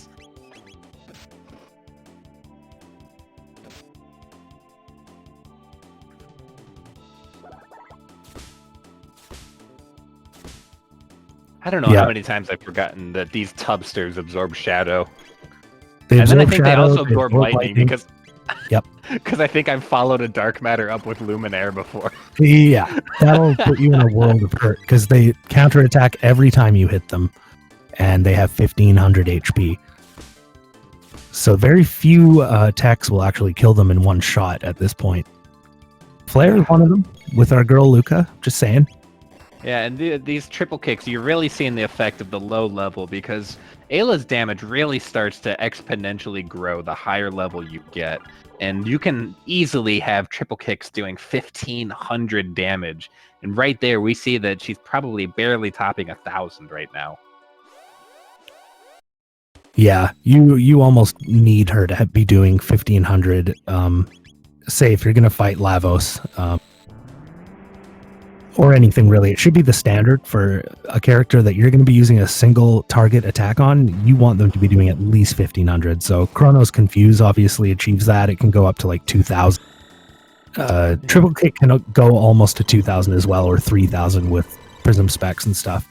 But that's why I criticize Frog's Leap Slash. It just doesn't get into that category of damage. even with prism specs on. Well, So that's only a 4 MP tech, though, isn't it? it is. It's cheap. It's cheap, but Another prism helm. Man. yeah, wow, prism helm. This is the helmet race. He's got, I think, 3 or 2 prism helms and 2 prism dresses and all these things, but it's like, yeah, but I've got haste helm. Why would I ever use anything else? He's got enough to just throw them on characters he's not using. Yeah.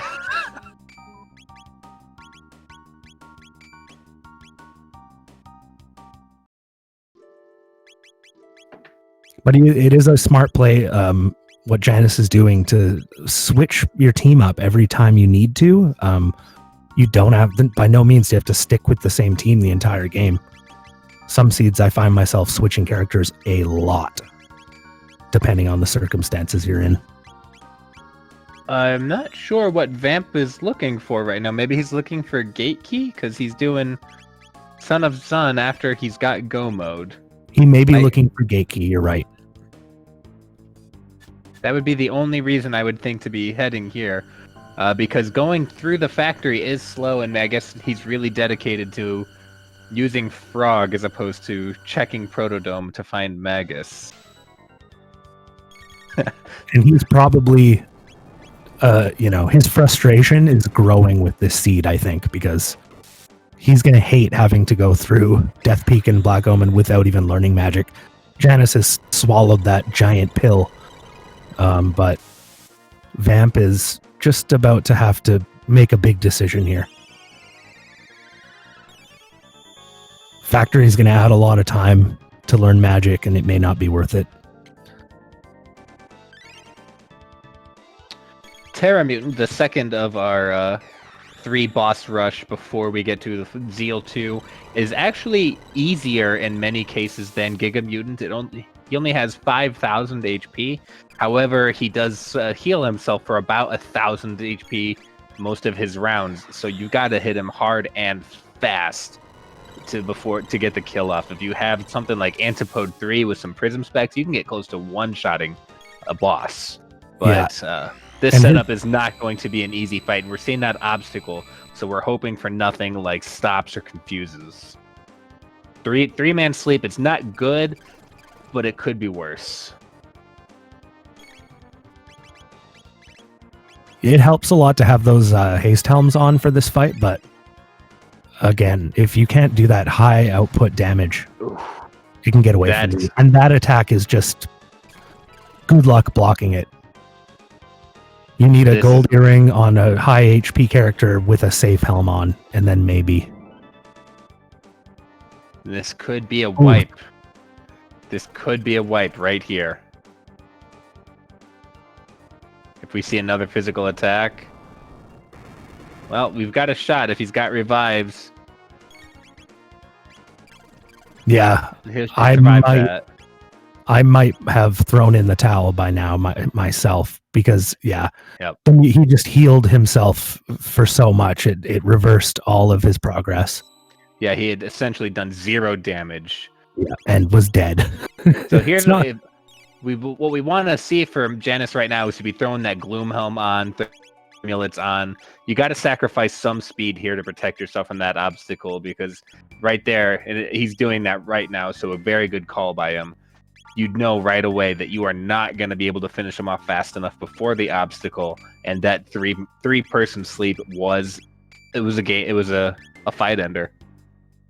And he opts to actually keep the gold stud on Magus, but he used amulets instead of his status protecting helmets, which it's kind of a good call. I mean, he loves haste helm. We love haste helm. Mm-hmm. He definitely has a lot of status protection. I'm surprised that he threw one on Ayla. I don't know. Did he throw an amulet on anybody else? Frog got an amulet. Did he? I think Frog got an amulet. Ayla got an amulet. It's best on those 2 characters just because, as we had mentioned earlier, Kiss and Cure 2, well, I guess just Kiss because he doesn't have Cure 2, is able to cure the status ailment, so she'll be able to Sleeping Beauty this for anybody that falls asleep. Exactly. Or Prince Charming it. Well, I guess I consider Magus to be beautiful. Yeah, Megas can be a Sleeping Beauty. Yeah.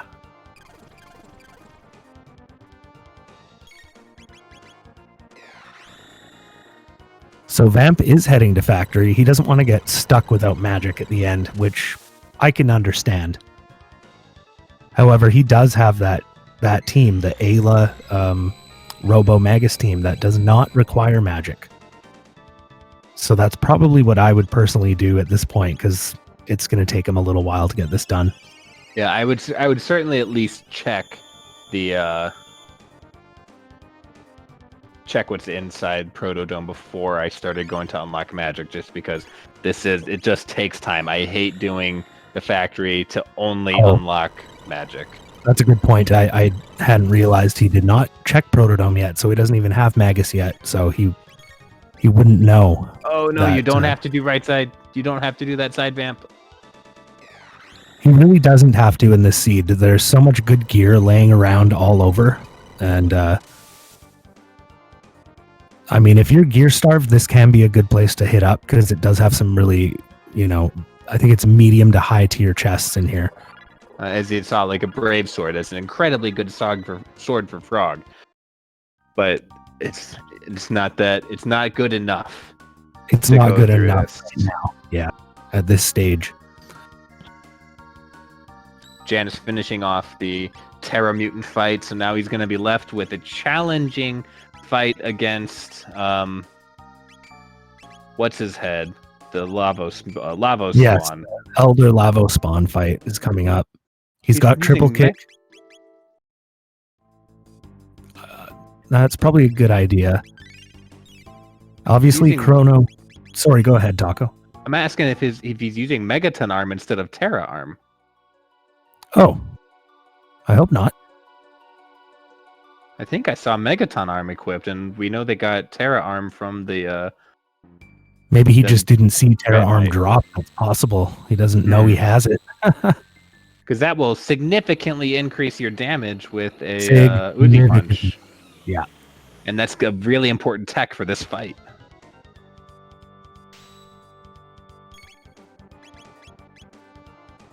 Another thing he could have done, maybe, because he has a gold stud, he could have thrown that on Ayla.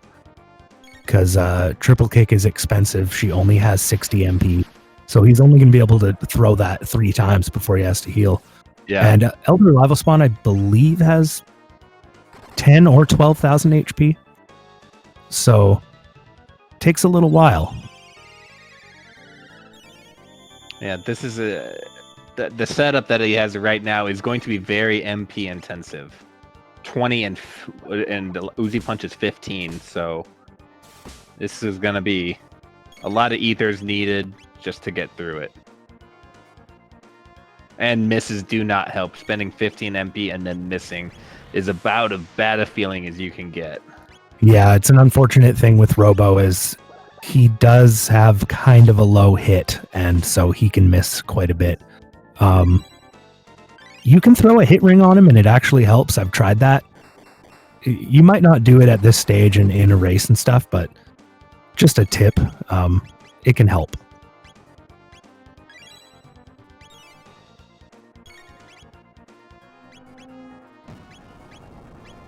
Yeah, realizing that he's wasted a couple Uzi punches now. Or maybe just one. Yeah, it's going to be a little bit tough. This Lavo Spawn has about 10,000 HP or somewhere in that area. So doing 400 damage just from Robo is going to slow it down. I think if triple kicks are doing about 1,300 or 1,260. Looks like 1,260. Yeah, so it's still going to require 3 full rounds of triple kicks from Ayla. But he's holding on pretty good here, and it's smart to bring in Frog because he's the good heal bot, and he's going to keep everyone alive.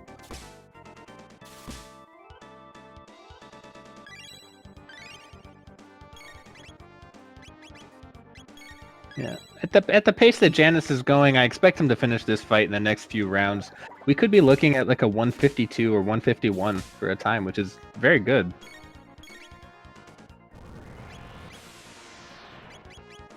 Yeah. I didn't want to make the joke, but I also noticed that she's getting 420 quite a bit. Yeah, we all noticed, didn't we? In our hearts, we knew it was happening. There it is. As expected, the next few rounds. I'm a genius calling that out.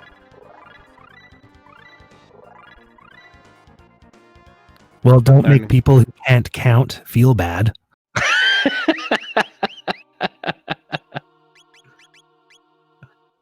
Are you into? He was using Megaton Arm. Switch it over to Terra Arm. Well, I guess it's moot if he's not going to even use it. You're not going to use him. Who cares? However, now what would you do here for Zeal 2? What team do you think you would pick? I would probably swap Magus out for Frog and just have Frog available for heals, because Magus is only going to be using Dark Bombs at best, which is going to add about 600 per round, and he'll end up being the support character most of the times, because you want Robo and you want Ayla doing Uzi punches and triple kicks as often as possible. Yeah, I agree with that. That's absolutely true. And without magic, and he doesn't have Chrono, heal beam, so Chrono never learned Confuse, so he's basically useless now. And I don't think he ever got a good sword either. So even if he had Confuse, you're topping out at maybe 600, 700 damage. Yeah, that would not be sufficient. With Zeal 2, you can only basically do single target attacks. I've seen some players use AoEs on her, but you have to have just the right gear. Mm-hmm. Or I think you had mega elixirs. I'm referring to the time you killed her with frog flares. I think it was 4 frog flares and she was down. But yeah, I think you were throwing. I had like 8 mega elixirs. Yeah, there are much riskier strategies you can use. I don't recommend using frog flares to fight Zeal 2 unless you just have an insane amount of mega elixirs. Yeah, because I think one of her counters is Life Shaver, which will take your HP down to 1. Yes. And then the other is the MP Buster. So you're left with 1 HP and 0 MP every time you use an AoE attack on them. So you got to have those elixirs to just heal right back up to do it again.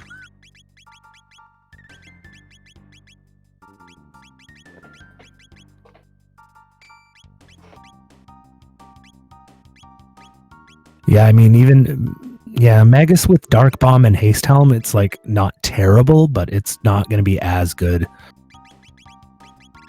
as now this is interesting. He's taking Ayla out. I do not agree with that. I also don't agree that it's taken him this long to use his speed tabs and power tabs. He's not even using all his speed tabs. Put the Terra Arm on, oh god. Use the Terra Arm. Use your speed tab. Oh my god. Well, we're going to have a very interesting fight here. All right. Yeah, I think this it's going to be a slow one with using Megaton Arm instead of Terra Arm. I mean, you've got no good single target damage right now. And Vamp is still in the right side of the factory. I'm not quite sure what he's trying to find or get, or is he just leveling up, or he might just be unfamiliar with factory because it's not often you have to do factory. That's a good point. A lot of times when people get into it, you don't have to do the right side. You don't have to go and learn the Zabi code. You already know to push XABY and just head straight to the bottom, or head to the left and heading down. That could be my only guess for what's going right now, because this is all unnecessary.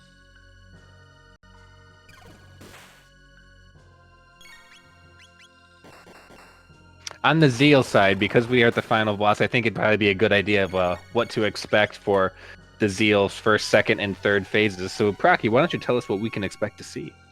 Well, the first 2 phases here, starting with Zeal 1, she has 5,000 HP, and she's going to cast Hellation a few times before she does anything else. So, really, if you have good damage output, you should just spam her with spells. As soon as this fight ends, you're going to see an opportunity to do a menu glitch. That's where if the screen fades to black after certain boss fights or before, you can hit X right at this point, which Janus did not do. It will allow you to go into the menu, and then you can heal everyone up. They're all at 1 HP after that. Mammon Machine is another 5,000 HP boss here. Doesn't really do much, but if you don't kill it fast, it will hit you with a very strong magic attack, which I believe gets stronger and stronger every time. If you keep hitting Mammon Machine with physical attacks, its defense is going to go up and your physicals will stop doing damage. So you want to come in here with good magic.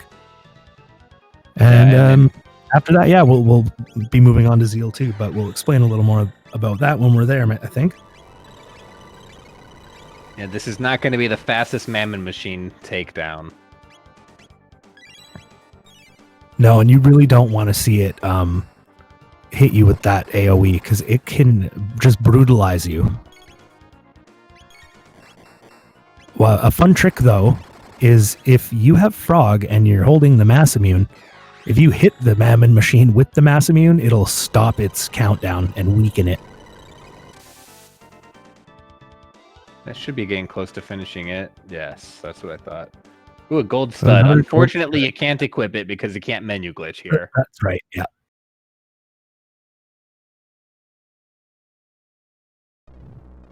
He's going into Zeal 2 with 1 Mega Elixir. That's going to come in really handy. Zeal 2 has 20,000 hit points. Once you deal 10,000 and get her to half health, she will cast Halation on you, bringing everyone's HP to 1. That's a very good time to use a Mega Elixir if you have one, because by that point too, your MP has probably been used up quite a bit, and you can start that last half of the fight fully refreshed. I believe there is one other detail about the second phase of this fight, though. If you have barriers and shields cast, they actually become ineffective after she casts Halation. Yeah. With the current setup, I actually do have some concerns for Janus's fight. We'll see if he's going to be able to pull it through and make me look bad, but this is not an ideal setup for Zeal 2 because you don't have good damage on the head. You can't hit the arms or you get counterattacked with the Life Shaver and the MP Buster. And it's going to be slow, which means we might be seeing some Dark Wheels, we might be seeing some Hexagon Miss, and the barriers that he's casting are going to be ineffective in the second half of the fight. So yeah, chat brings up a good point. The only reason I could see to bring Magus into this fight is for that awesome music it causes. If you fight Zeal 2 with Magus, you will get the Magus battle music instead of the regular Zeal 2 battle music. It is nice to hear. And you don't often hear it because he is not an ideal character for this fight. I think that he'll survive the Hexagon Mist, but it gets powered up in the second half. So that's going to be the harder part, is recovering from that, especially because I don't know how many revives he has, and I don't know just basically how if he'll be able to keep up with getting his characters back to full HP if 1 or 2 were to wipe. Yeah, that would be only one. It's always good to have one character that has a life spell. So Chrono or Marl. Even having a pile of revives is great, but of course you only heal for 50, and life 2 by Marl. That'll heal you to full health when you revive, and that can be a huge difference in a boss fight. Because you're often getting just spammed with attacks, so the second you use a revive, you're usually getting killed immediately afterwards.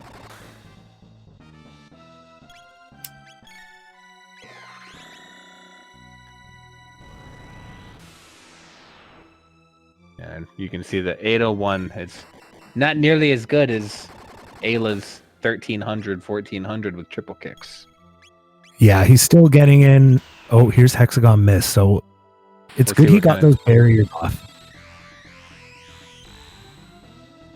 The barrier will cut the damage dealt by 1/3, but Magus still wipes even with the barrier on. Yeah. How many revives did we see? I didn't check it. 4 he's more. got 4 more. This could be tough. He does have that blue mail, it looks like, on Robo, though. That's good. Robo's probably not going to die. And that could be a big difference, too. He could technically solo this fight with Robo if he had to. If he has the MP, I guess if he probably has enough ethers. He's got that mega elixir in the bank.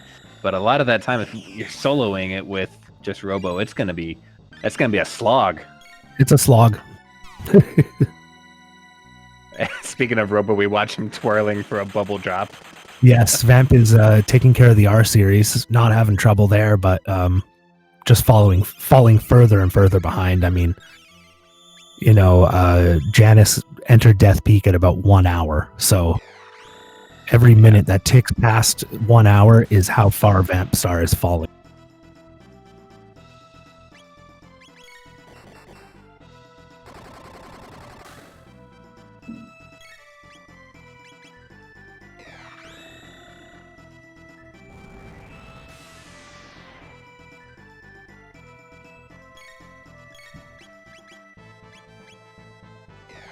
So we should be getting close to hearing or seeing the halation, which is the signifier that we are in the second half of the fight. And that's when we're going to start seeing some true power for the hexagon miss and things. They're just going to hit that much harder in the second half of the fight.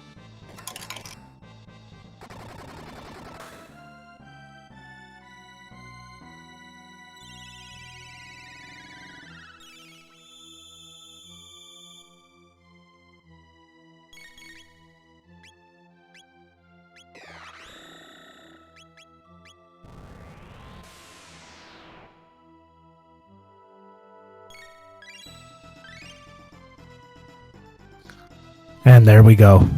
Zeal is at half health now. So he needs to deal another 10,000 damage, and he's got this race. Oh, however, Magus takes an unfortunate hit there. All right, we're running out of revives, I think, down to 3. There's the Mega Elixir. We're going to see an MP Buster coming up next. There it is. Yeah, it's delivered on Frog. That's not terrible, because he can still be getting off Uzi punches with... Or that. But it's not a huge concern either way, because I believe they're still all wearing haste helms. Yeah, so the barrier he's casting right now are not going to be effective. No, it's not going to help against that hexagon mist. He may survive a dark... what is it? Dark gear. Dark gear, thank you.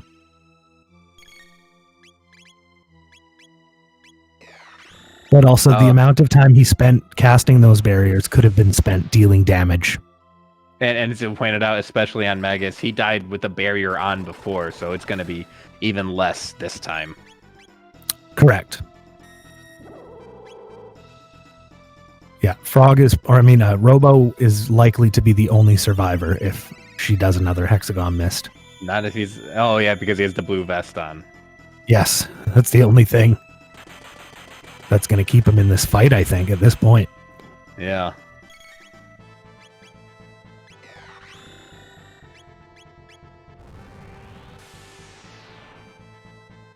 So Vamp is going to learn magic from Specchio here. You do need to do this. Sorry, go ahead, Taco. I was just saying, it's our only visit to Specchio today. Yeah, indeed. And usually you wouldn't see it this late, but he's doing the right thing and getting Chrono in there as well.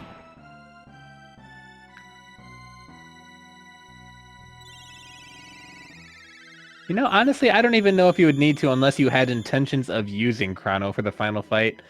Even just that little bit of swapping, it's just a quarter of a second, but it's not really necessary if you're not going to be using him for anything.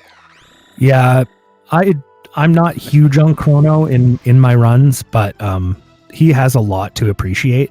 He's pretty well balanced overall. Not the strongest magic user, not the strongest healer, but with his Confuse and a good sword, he can be one of your best damage dealers. Yeah. Here's Hexagon Mist. And Fingers crossed. He pairs well with just about every character. All right, how much damage is this about to do? Okay, we only lost 1.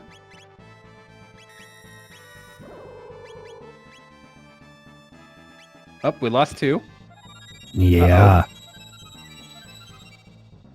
It's gonna get tricky here, but Uh-oh. And then Frog's See, gonna be that's- down again.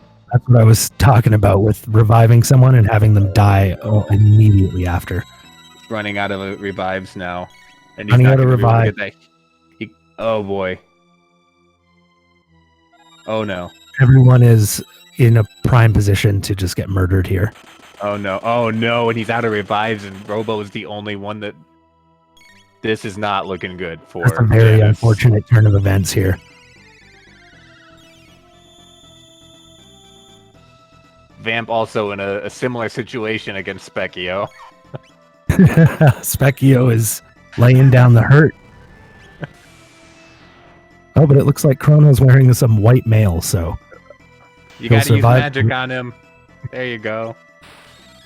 This can be a very long fight if you don't have strong magic. Oh boy. Frog doesn't have.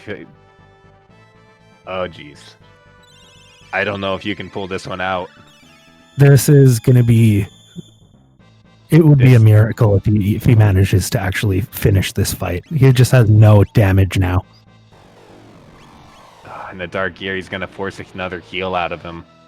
Yeah, that's a painful loss because if he had just taken her out a little earlier, he may have gotten that sub 2 time. Now he's got to do the whole thing over again.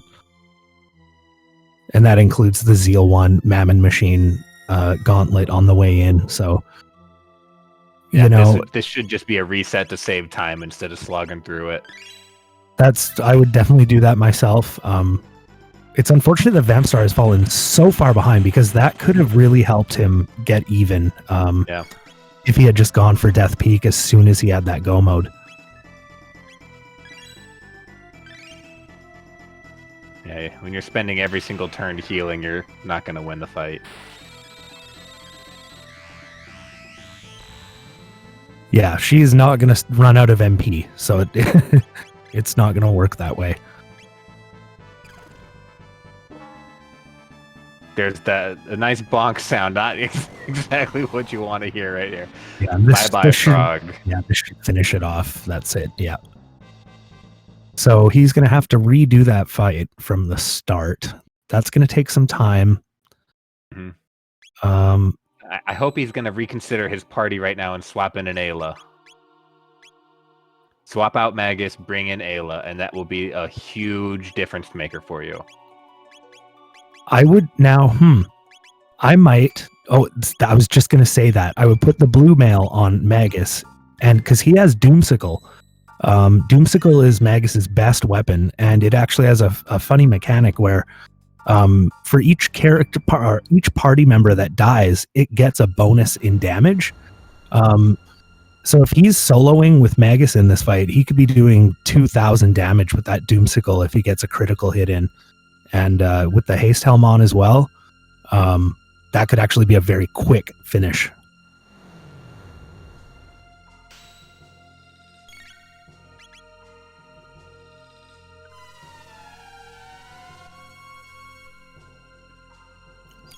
When I first started, speedrunning this game, which was basically in 2010, I'm not sure if the RNG manipulation route was even a thing then.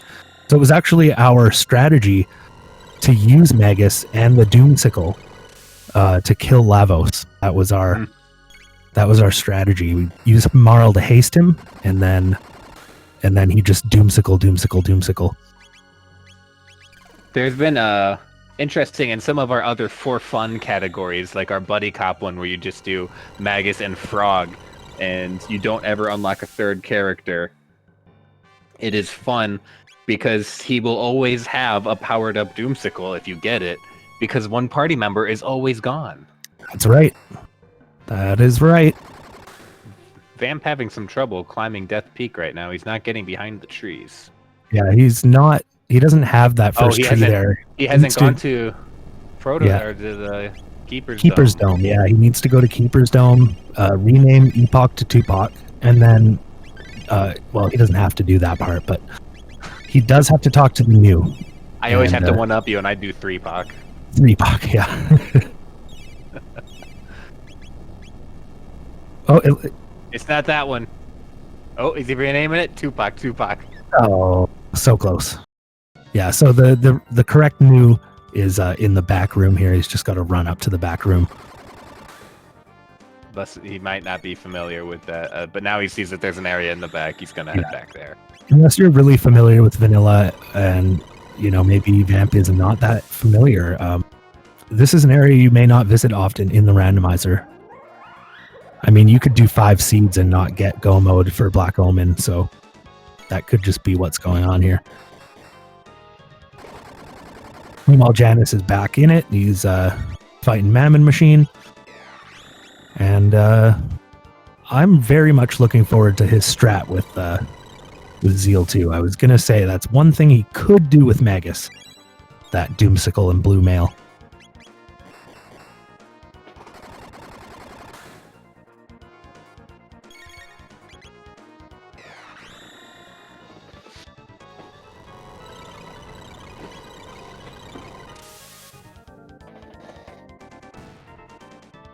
All right. Take 2 on Zeal 2. Zeal 2, take 2. Vamp has Death Peak set up now, so he can actually climb that mountain in the wind.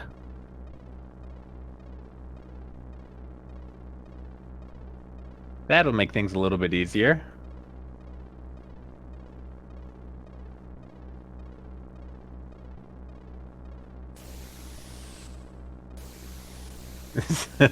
Is this Zeal 4? Zeal 2 take 2? Is that Zeal 4? Yes. I'll allow it.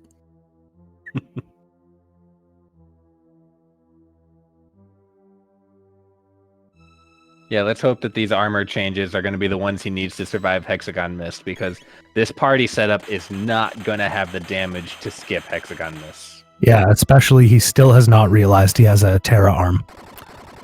So he's still throwing Megatron, or is it Megatron or Megaton? I can't remember, but yeah. Megaton. And that could almost double the damage his Uzi Punch is doing. He'd easily be doing 1,100, 1,200 damage with the Terra arm. So 50% stronger.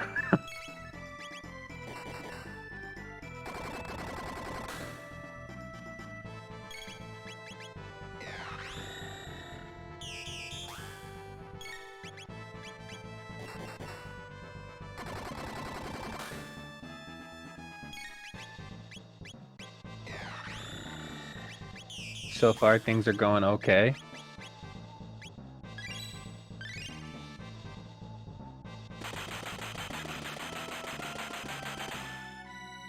If you throw a Megatron arm, you get copyright infringement. Well, we wouldn't want to get into trouble that way. Yeah.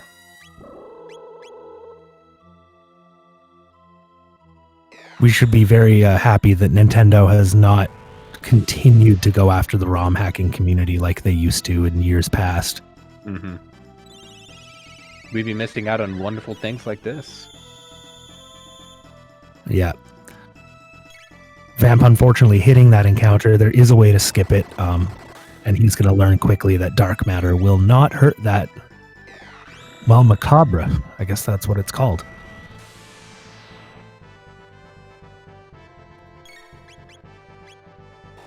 We're hitting our first dark gear, which means Hexagon Mist is going to be shortly behind that.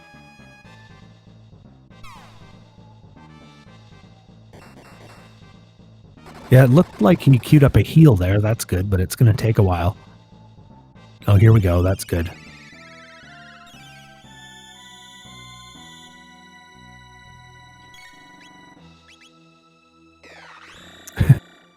Who ripped off Terra's arm and threw it in the game?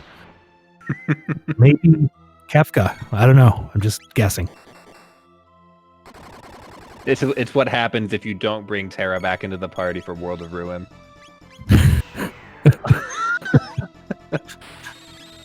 Oh, that's grim. 30-year-old spoiler alert right there. Her body ends up separated into different square games.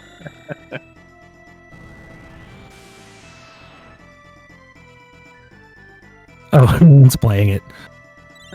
You know, I know you're playing it right now, Moon, but the game is so old that you can't call spoilers.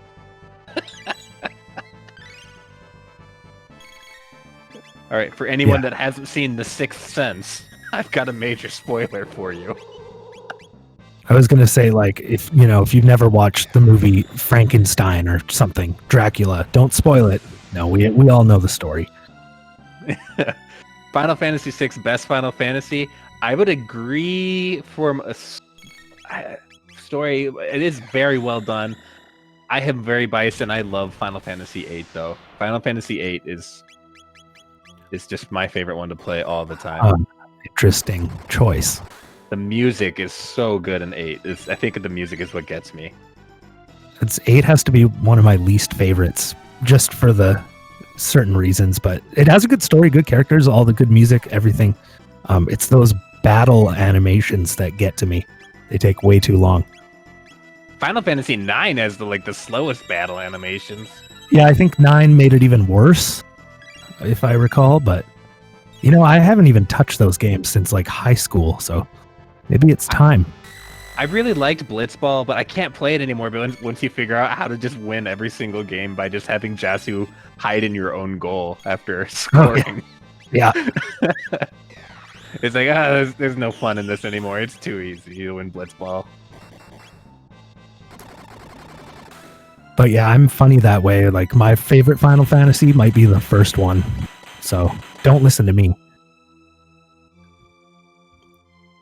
Final Fantasy 1? That's your favorite? It's the one I grew up with, and I know it better than any of the other games. Even though it's hella basic, I just love it. It is fun. There's a lot of the unique challenges you can do with it just because you can pick your parties too, like doing the full white mage team or trying to do just all these other random stuff just to make it more interesting. I do like that aspect of it. It seems I am in the minority for Final Fantasy VIII, though. I thought there might be at least one other Final Fantasy VIII lover out there.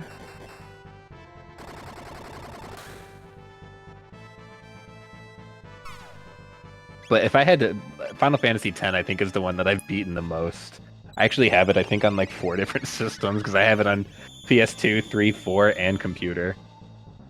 And I almost bought it for the Switch. It's like Skyrim for me. You buy it on everything.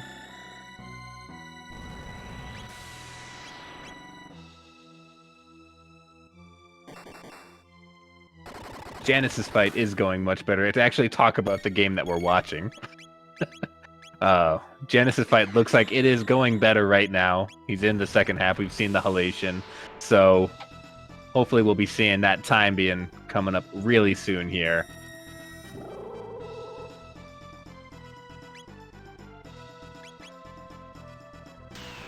Oh, hexagon. Oh, but we have 2 blue absorbing. Is that correct? I think he does have 2. No, just one. But... Okay, but Robo lived. For now. Got to get that full tonic. All right. All right, he's going to survive the dark gear. Oh, Krista Joy, I am so sorry. I am glad you are on my side with that. Thank you. All right, I'm glad I'm not alone. Did no one pick FF7?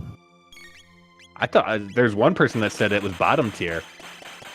Ooh. Which I wholeheartedly disagree with that. I love Final Fantasy 7 too. I think it holds up.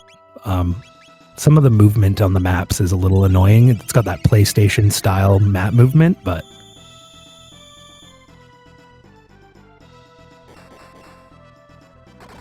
I've never played Final Fantasy V. I don't even know the names of the characters in Final Fantasy V.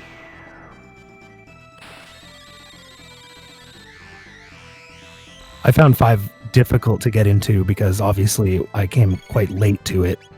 Fan translation or whatever. Okay, we're surviving the hexagon miss. Getting healed up. Yes, 2 and 3 might be true bottom tier. but some people swear by those games too. So, all a matter of opinion. Yeah, Janus is, doing a lot better this time, I think. He's got his gear just planned out a little bit better, and it's going to give him a better chance at finishing this off. Vamp is slowly catching up, but not quickly enough to make a difference here. I actually like his strategy of just tanking it. Just use Dark Matter. It's your strongest spell. Just tank the damage. Yep. And he has Frog to cast heal, and it's not even doing very much damage at this point either, so he's quite safe.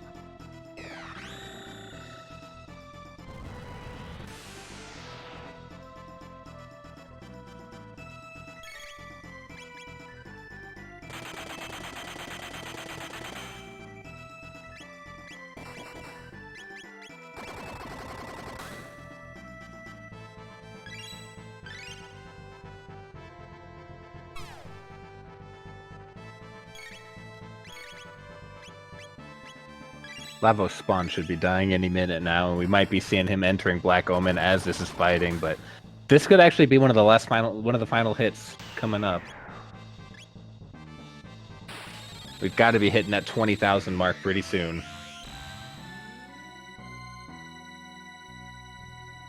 Robo barely living. Yeah, that's a really good sign. Obviously, character death is just one of the worst things you can experience. It slows you down so much. You have to spend time reviving them and healing them, and anytime you're taking a turn not doing damage. There it is. GG's to Janus with a finish of 216. Well fought seed there for him. A very hard Zeal 2 fight, but was able to get through by just making the itemization changes. Vampstar just opening Black Omen now, and I noticed he did get that little hidden chest there, but it didn't have prism specs in it. Didn't have a difference maker. So we'll try and get Janus into here for an interview. Be excited to hear his thoughts on the Zeal 2 fights and the party choices.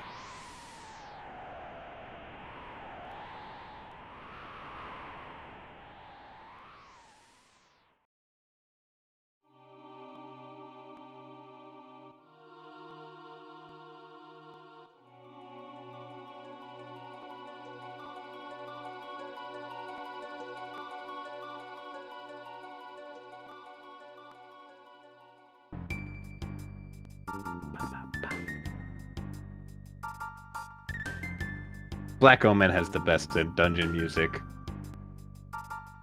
I'm not saying it's the best music in the game, but of the dungeons, it's the best dungeon music. Easily is.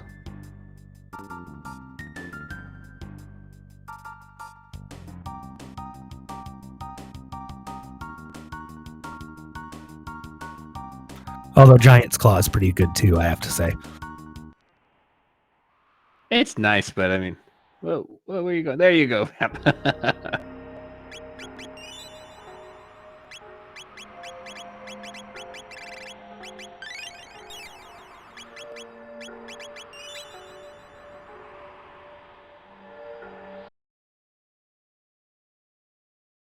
Oh, can't enter here, Vamp. You gotta go previous. You're just gonna fight the robots and...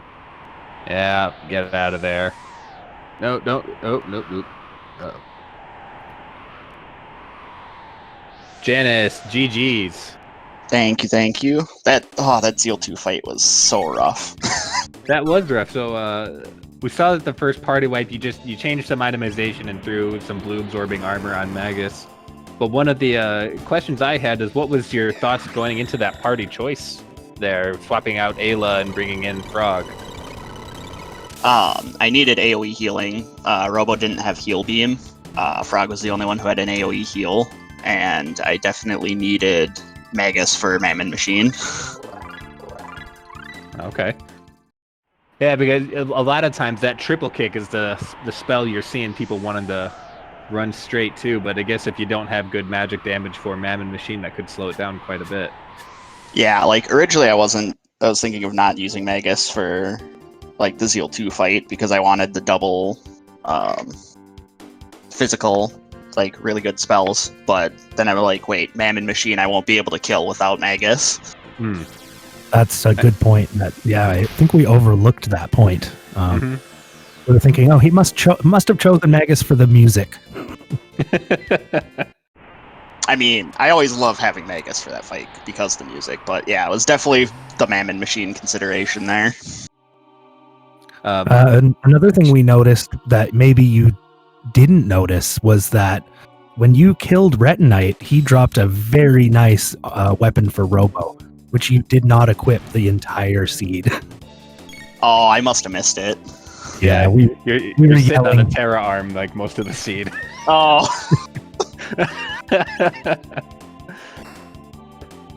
Yeah, that would have been helpful too. Yeah, it would have boosted your damage a little bit and maybe made Zeal a little bit easier to kill. Yeah. But still, I mean, you got through it. It was 2:15, considering the troubles at the very end. Is still a very good time for having to redo the final fight. It seems like were you thinking that it was going to be a Magus seed with the start that you had?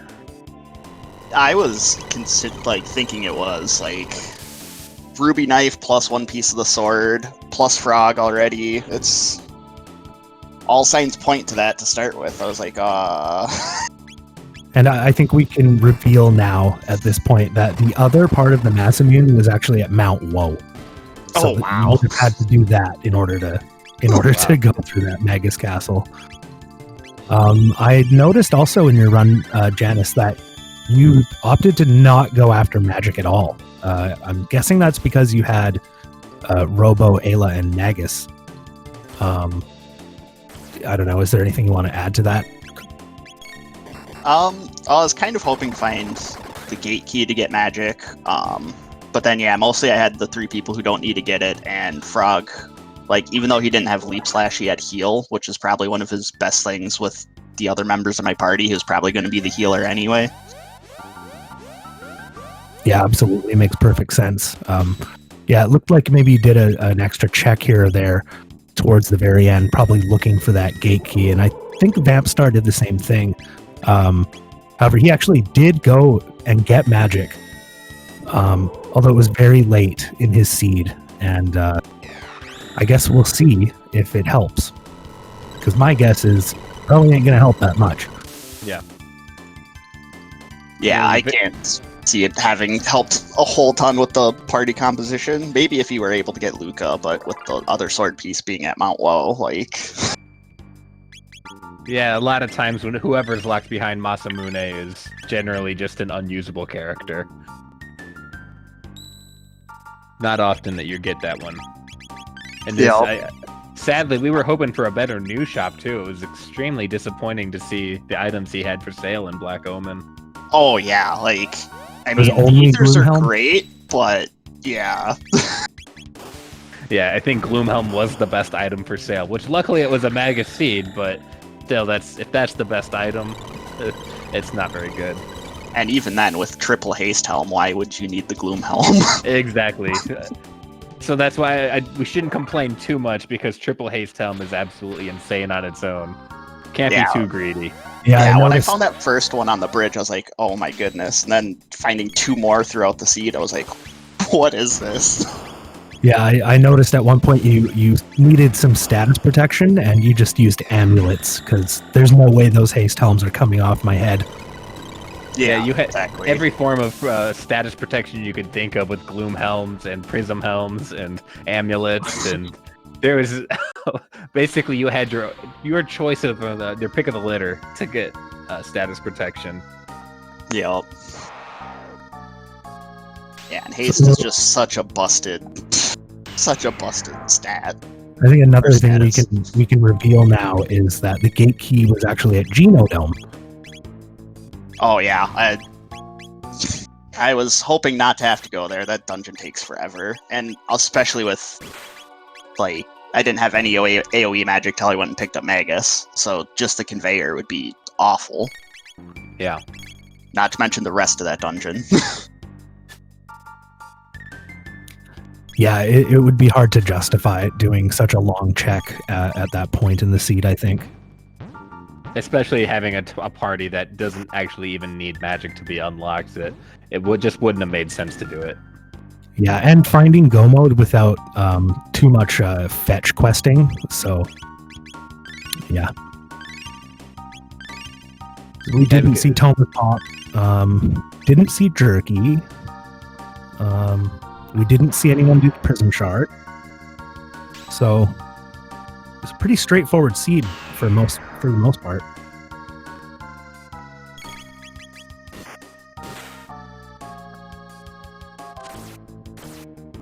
Yeah, we're seeing Vamp still inside Black Omen, slugging away through it to get to it. He hasn't entered the boss trio yet, but he'll be getting there soon enough. Yeah, Black Omen was such a slog with being so low level and not the greatest techs. Yeah, I think the techs might have been the biggest issue for this entire seed, just because Triple Kick came really late. When Magus wasn't found for a long time, he had Dark Matter right away, but that's still just... It was a long way before you had a strong AoE spell to use the entire seed. Yeah, for sure. Yeah, some of the other boss fights were just so slow because of it too. I had to use attacks and Rolo kick. Yeah, having to go through Black Omen and not even having access to the Luca and Marl, it's a challenge in and of itself, no matter what. Oh yeah, for sure.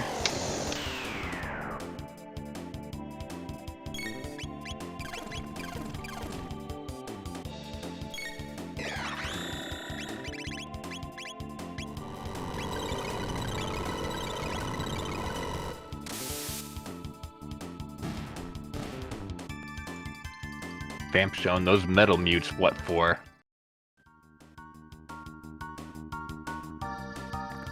Yeah, I have a special disdain for metal mutes. They can hurt you pretty bad if you don't kill them fast enough. Yeah, they're so fast. It's unreal.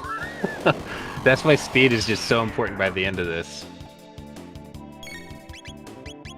Oh, that was another thing. Were you just unsure of your party for most of that seed? Because I don't think you used any of your tabs until right before the final boss. Yeah, like I only used a couple speed tabs because I figured Robo was going to be in my party for either most of the seed or all of it, and he just needs speed. And then, yeah, I just wasn't sure whether I was going to use Robo or Ayla, so I wanted to save the power tabs, and then I didn't have anyone super great to use the magic tabs on either. Yeah, that would make it a little bit more challenging. It feels bad holding on to those tabs for as long as possible, especially when you're just not sure of your party, none of your characters are learning the right techs, you're not getting good drops or something. Yeah, it's like, I don't like having them just sit there, but it's sometimes better than wasting them on someone who ends up not making the final cut. Absolutely.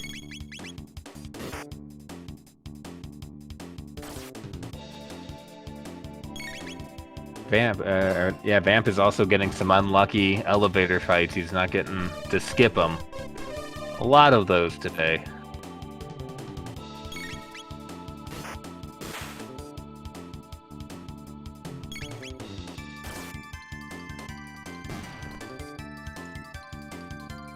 So Janus, something we also discussed today in the chat was, what is your favorite Final Fantasy game? Do you care to comment? Mainline probably 5, including side games, probably Tactics. Oh yeah, Tactics. That's one that gets left out a lot when mentioning your favorite Final Fantasy, but that is up there actually. It's a really good game. Oh yeah. I really like Tactics Advance as well. Yeah, Advance was pretty good too.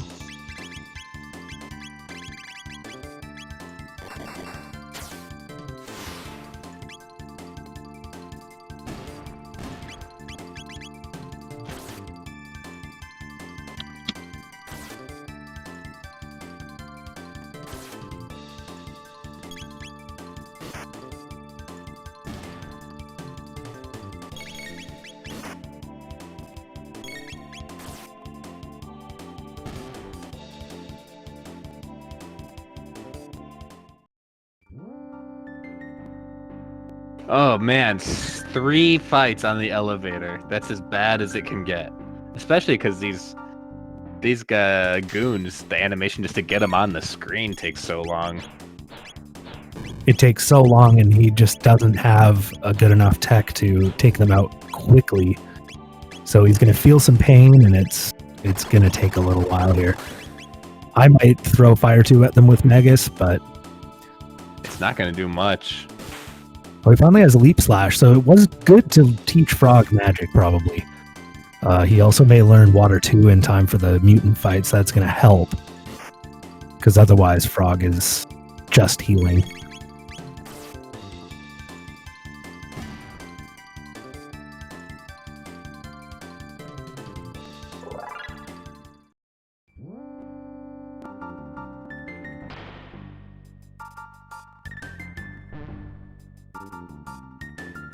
And like Taco mentioned earlier, that's how easy it is to accidentally bump into that encounter. So when you enter this room, if you just run straight right, don't hit up even 1 pixel. Yeah, it takes me a while. That's why sometimes I enter into a room on Black Omen just to be like, which room am I in right now? Before I start making any movements. Because sometimes you get in the mood and you're just holding up or you're holding right just to continue on to start moving as fast as possible, but not always the best move. Exactly, and Black Omen is so large, and frankly, a lot of it looks the same due to the tile set, and it can be difficult to memorize the entire thing and always be anticipating what room you're about to enter. So. And if you go into every room and stand there for a second, you're just wasting time as well.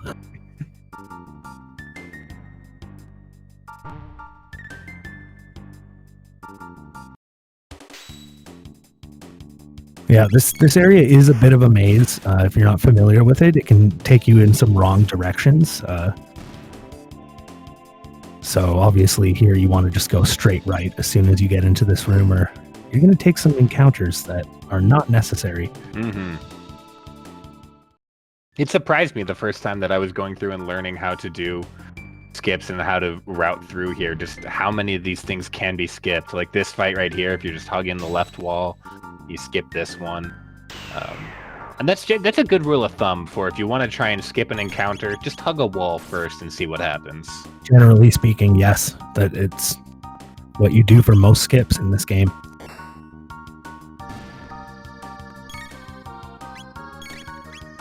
Vamp having very accurate attacks, though, not having any problems with the first eye. Getting another solid attack on that. Robo's not even missing. Yeah, he's not even missing, but I think the first eye, the big eye, is a little easier to hit than the little eyes.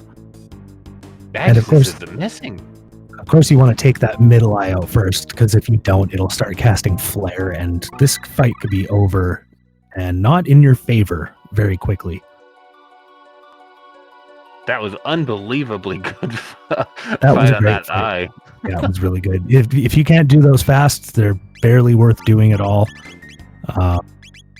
So he's good here. That I mentioned earlier how having a weapon on Luca or Marl is not very necessary because all they do is cast.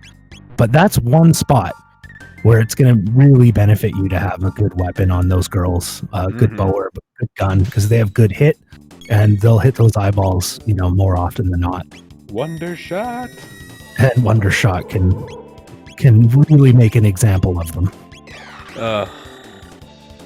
It always feels so bad to have Wonder Shot and then not be able to use it. So any chance that I get to use it, I'm always so happy. Yeah, anytime you have, say, like in this seed, Luca is locked in Frog's Burrow, which happens, and then you might find Wonder Shot anywhere in the seed, and you just shake your head and, oh, why me? Having said that, you do need a little luck with Wonder Shot, because it can be your best friend or your worst enemy. You never talk poorly about the Wonder Shot or it's going to punish you, so it's always a hit. That's a good point. Never badmouth the Wonder Shot. Forgive me, Wonder Shot, for saying that you were a toss-up.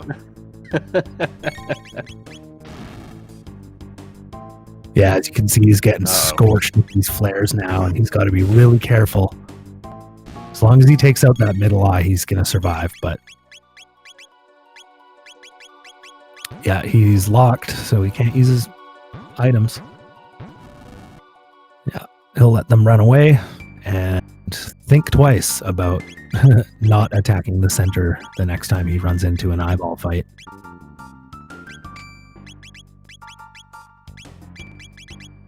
Yeah, it looks like he forgot that he had a brave sword that he got from the... I believe he got that one in the factory. Oh, that's right. That was the first chest he checked in factory. It had a brave sword in it. I'm not sure where that Doomsicle was found, but it doesn't look like he has that yet. I don't remember where Doomsicle was either.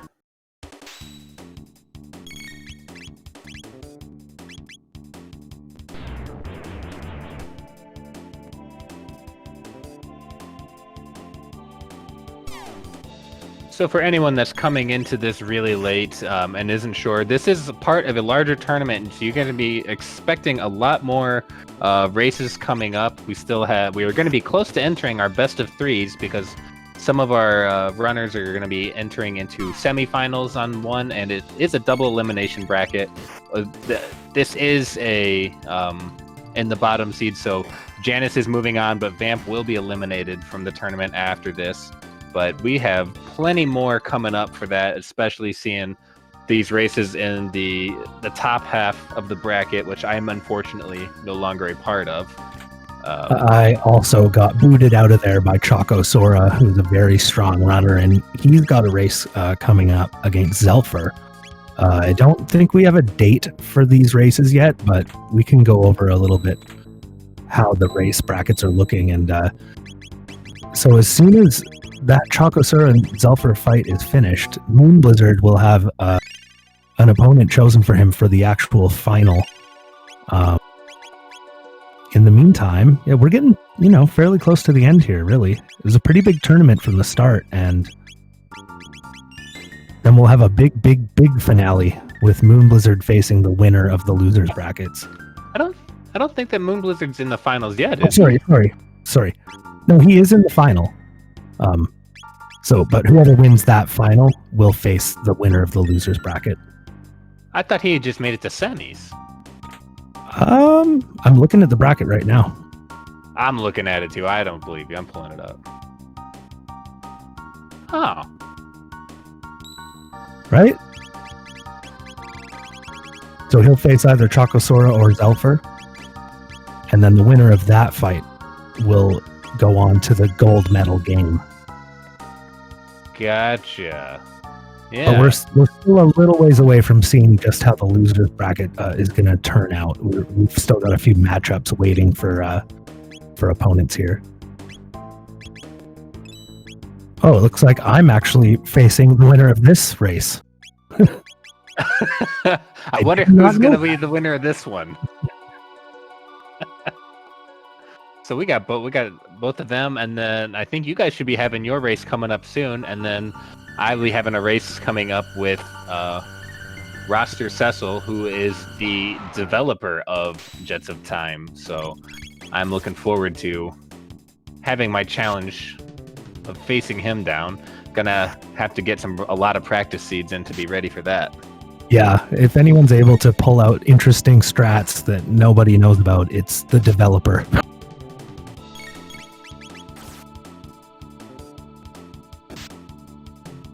But yeah, there's only a set of matches, a few little bits of matches that are going to be coming up now. So maybe within the next month, this is going to be all done if we're doing 1 or 2 races a week. Yeah, and then we'll have to think of some kind of a prize.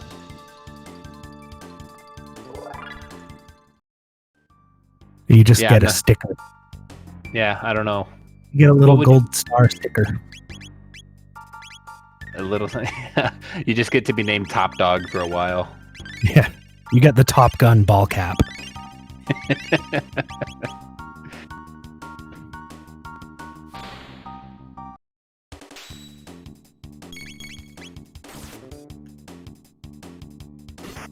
I can't believe it. If you've been in this for tournament for quite some time now, looking back on when it had started, this started in beginning of January. I believe so. I don't think it started before Christmas. So yeah, I think after.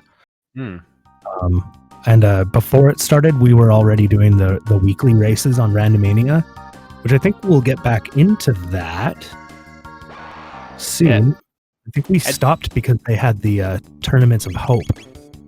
Yeah, I think there was the Tournament of Hope, and then we didn't want to be overextending ourselves by doing that, as well as the tournament that we're trying to be getting out. But when those start returning, we won't just be seeing regular runs anymore, and that's where we also like to be throwing in new challenges, and sometimes we've had some very interesting ideas for runs as well. We'd already mentioned things like Buddy Cop. There's also categories like Lost Worlds, which is one of your areas of expertise. If you want to explain what Lost Worlds is for anybody interested in trying another new way of playing Chrono Trigger. Yeah, Lost Worlds is part of the flag set. You can turn it on when you roll a seed, and it's kind of like inverse. So, in a normal seed, you will start in 600 and 1000 AD with those two time periods unlocked, and you go from there. In Lost Worlds, however, you start with 65 million and 12,000, and also the future are unlocked. So you have to make your way through those areas first. There are a couple of big differences. The first one being in order to scale it well, we've had your team start at level 15 and with their first 3 tech learned, as well as there's only 5 key item checks that you have to go through.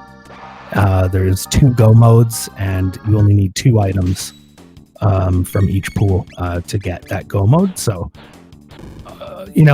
honestly, it seems a little intimidating because it's different and strange, but it in many ways will provide you with a quicker, cleaner experience. And I really enjoy it a lot. We've started doing a category lately called Lost Worlds Plus, where the goal is to actually first kill Zeal 2, which will unlock New Game Plus as an option. Then you go into your New Game Plus and then go fight Lavos. And those have been a lot of fun. Yeah, there's all kinds of little categories as well that community members have sort of made up, like Buddy Cop, like Taco here said. That's of course a Magus and Frog 2-player only seed, which is possible under certain circumstances. You have to roll the right seed for that to be possible, but it is possible sometimes. Another interesting one that I've got my eyes on, but I haven't tried it yet, is the Rock Hunt, which I believe Cthulhu Crisis thought up, and that's where you actually have to go and collect all the different colored rocks that will unlock all your triple techs. So yeah, there's a few different things, and they're all fun to play because they all give you a different sort of angle to look at the game through. And I think maybe if we can get enough people to push him to do it, I've been trying to get Procky to do the challenge of playing 2 seeds at the same time. Yeah, I'm not that masochistic, but I got Moon Blizzard to done it. I've done it. I've been trying to get you to do it, or anybody else to do it. It's so much fun. Yeah, that's something that it's what 2 seeds, 1 controller. It's crazy, right? You're controlling both seeds at the same time. Shubinator asks, have you considered rebalancing enemies? It literally happens almost every time there's a patch. We do little tweaks to different things. From version to version to version, you'll find different little tweaks and rebalancing in different parts of the game, including enemy HP, enemy power. So it's something we actually do a lot. And it doesn't quite have the exact same feel as vanilla because of that, but for me, it's close enough. Yeah, a lot of the changes that we see mostly happen to bosses. just to make things able to be done at much lower levels. Like, for example, the Rust Tyranno in Giant's Claw, which would have been normally like an endgame boss, side quest boss for the vanilla version, but sometimes you have to do that early just to make progression. So we had to make your roster had to make sure that that wasn't a completely unbeatable boss if you were unlucky and had to be necessary. Yeah, another example, I guess, is like, I think, well, both Zeal 2 and, well, most notably the final Lavos form, he just has lower HP on all of the bits. I guess, it's called Jets of Time for a reason. We want to get through it quick, and sometimes you're not gaining much by just having to grind for half an hour. So, yeah, the developer Raster Cecil has tried to work those things out of the game everywhere he can while still sort of, retaining the same feel. Because you don't want to stop and grind. You can, but you don't have to in this, which is nice. Yeah, and that is one of the things that as you get more comfortable with it, there is not much time to stop and grind if you want to go fast. There's a few spots that runners will find that they're comfortable with. For example, in Reptite Lair, there's a bunch of evil weevils you can fight that give a good amount of experience. Some people like to do the conveyor belt in Genodome. There's the staircases in Ocean Palace are a wonderful spot to grind, and that's like the very end of the game.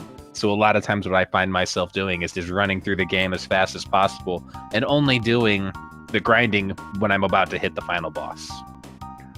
Yeah, I have played a couple or just one seed. So there's a mod of this game. It's called Lavos Awakens, and it just makes it really, really hard. I used a ROM of that, or I should be clear, XR Kun, one of our community members, he used a ROM of Lavos Awakens and used it for a Jets of Time seed. So it was actually significantly harder, yet it felt more like a vanilla game. But at the same time, the only big difference there was just more grinding, and it took a longer amount of time. So in a way, it's just unnecessary to have that as a feature. Oh, yeah. Oh, Malkrios. I recognize that text. Yeah, I like the idea of not having to grind in this and just being able to go for most of the seed. I think that it just wouldn't feel as much fun if you had to stop all the time to just fight, because why not just play vanilla at that point, Yeah, absolutely. And here's a fight that you're going to want to basically run away from every time. I'm not sure if Shadow Magic is going to hurt them, because I don't take this fight often enough. Not that middle guy. Yeah, Uh-oh. So it's an instant kill. Oh, that's it. I thought that was the instant kill attack. I think it's the big guys that have it. Yeah, I feel really good that he was able to get out of there relatively unscathed, because that can be actually a very dangerous fight if you're not careful. Yeah. Of course, there's ways to just run right past it and skip it entirely. But if you do happen to get into that fight, you just want to run. You just want to run. There's no shame in running in this game.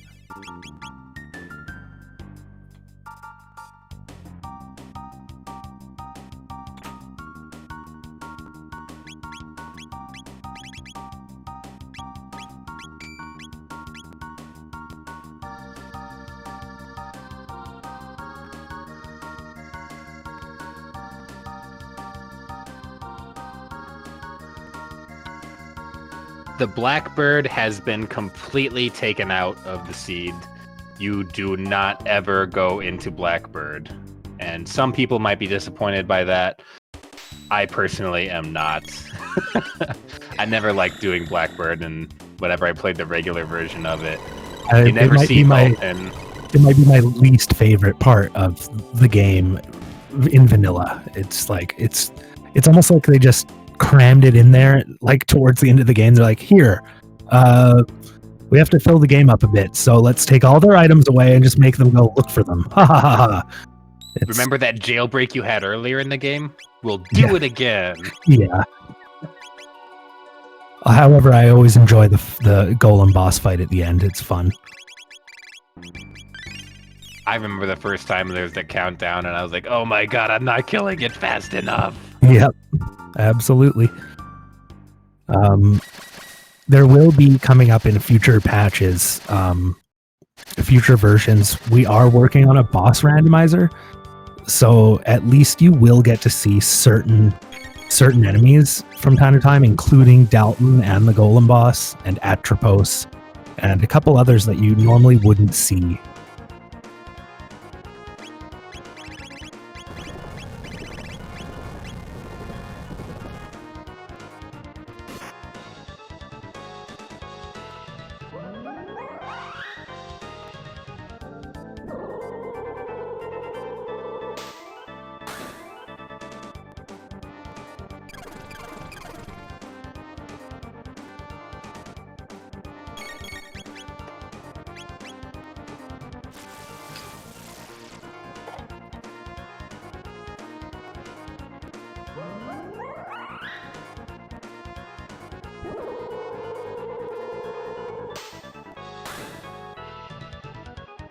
Yeah, here's another fight with the Giga Mutants. You don't want to be using anything that requires physical attacks because it's not going to add anything to the damage.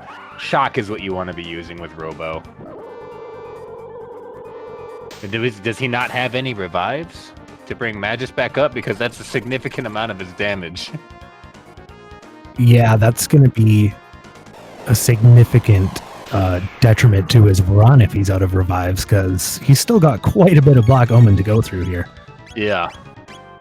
And especially knowing the equipment situation that Janus had, that is going to make Zeal almost feel impossible if he didn't pick up the blue vest. I don't think that he ever picked up blue vests or blue mails.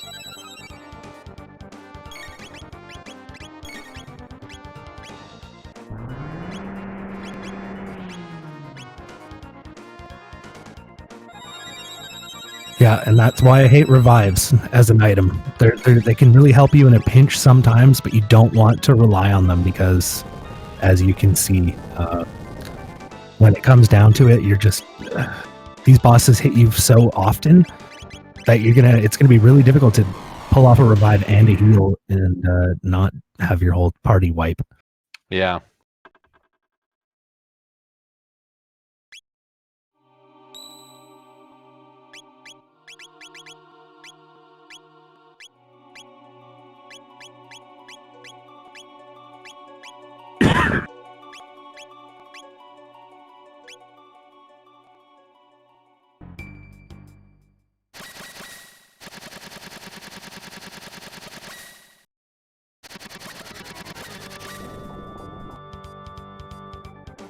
Here we go, take number 2 on the Giga Mutants. Yeah, to be honest, it's not uncommon to have to fight him a couple of times. He's a tough boss, and yeah, you can easily find yourself wiping and just having to, make a couple of small adjustments for your rematch.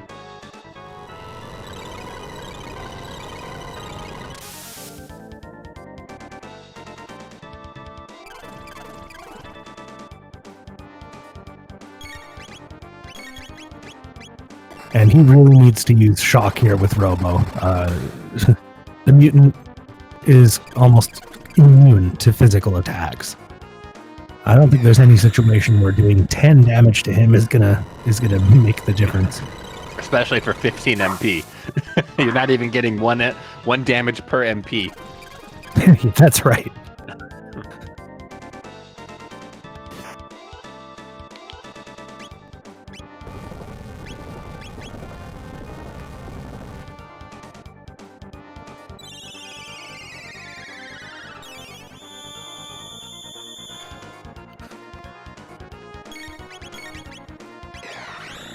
Oh, did he also have the gold stun on Magus there? It looks like he did.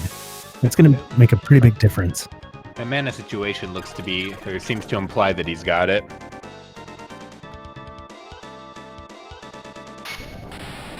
Makes such a big difference. Like I mentioned before, was if you don't have a stud on a character in this fight and they're dealing attack that costs 20 MP, you might only get 2 or 3 of them off, since he keeps leeching your MP from you before you have to heal again. So it can get really inefficient. We have Magus sleeping, standing up. There he goes. I'll bet that he does sleep standing up. He's just that kind of a weirdo. He's just misunderstood.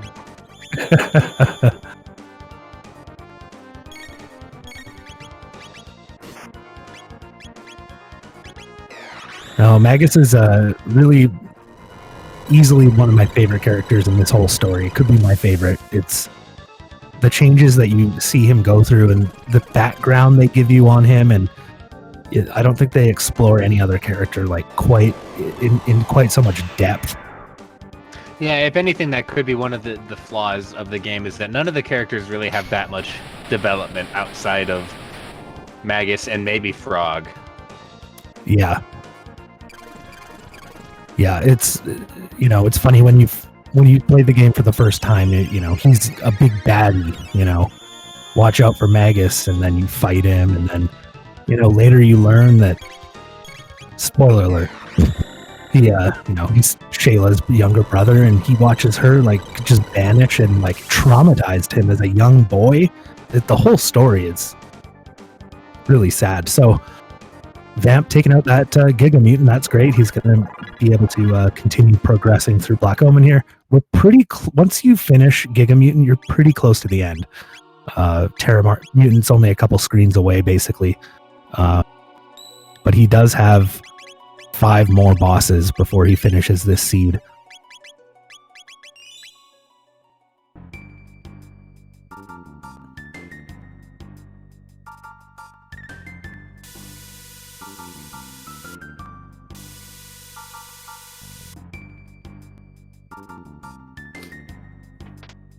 So let's see if we'll have better luck on this elevator fight. The last time he got 3 fights. This time he's getting 0 fights. 0. That's always... I love seeing runners get 0 fights there. Oh, and Robo said 56. I don't know why he said that. Robo said 56. A little block appeared above his head. It said 56. Huh. I missed that. I think I had that once before. I think I was fighting Flea or something, and a little box appeared above Robo's head, and it had Japanese characters in it, hiragana or whatever. And I was like, "What did he say?" Would you call me? Yeah.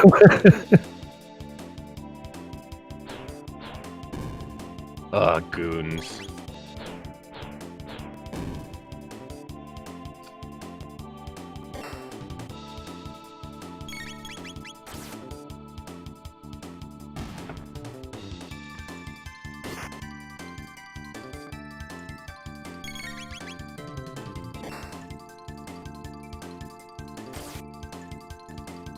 There is something satisfying about watching 3 haste thumbs going at the same time.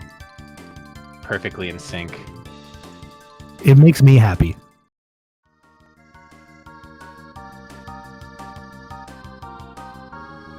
Yeah, it looks like Vamp was thinking maybe I can skip this, but this is the room of no skips, as the developer Raster Cecil has dubbed it.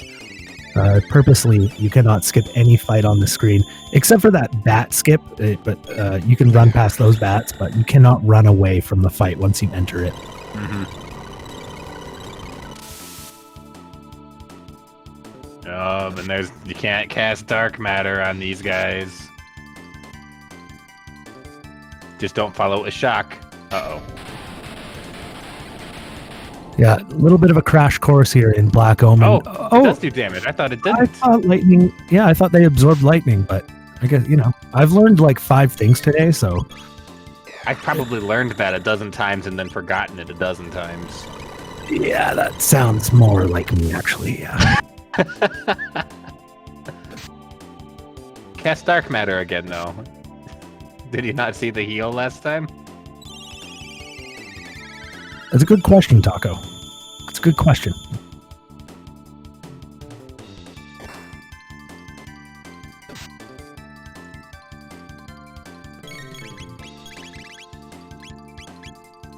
Alright, fire Yes. 2. That'll do damage. Fire will hurt them. Watch, this is the one that actually gets healed and we just didn't know it. No. I was nervous for a second that it actually was. That would not help.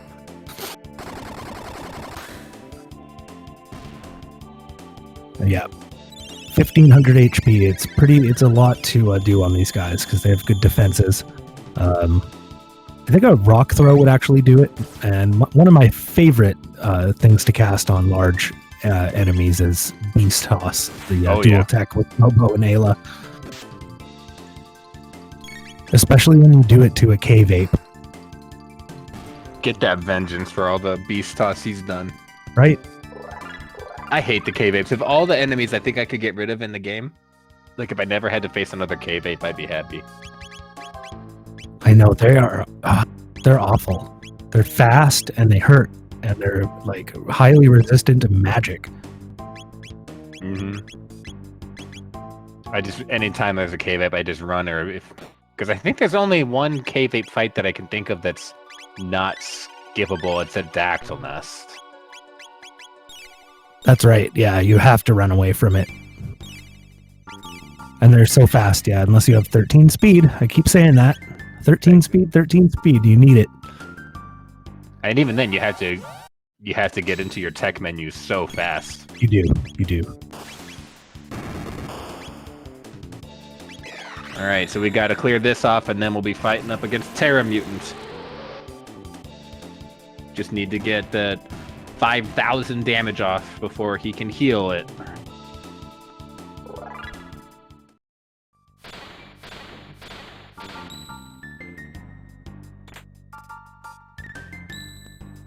Vamp finding that tasty prism helm. Now, I wonder... It's probably a good idea to throw this on there. It probably is a good idea, yeah. Especially for Terra Mutant. He can inflict status ailment, so... Yeah, I don't know about the save helm. He may switch this up for, like, the final fight, but we'll see, but... We were talking about how Haste Helm must never be pulled from this head, and he just went ahead and did it, so we'll see how that works out. The maniac, the mad lad. It's not going to be dangerous or anything, but it's just going to be a little less hasty. Exactly.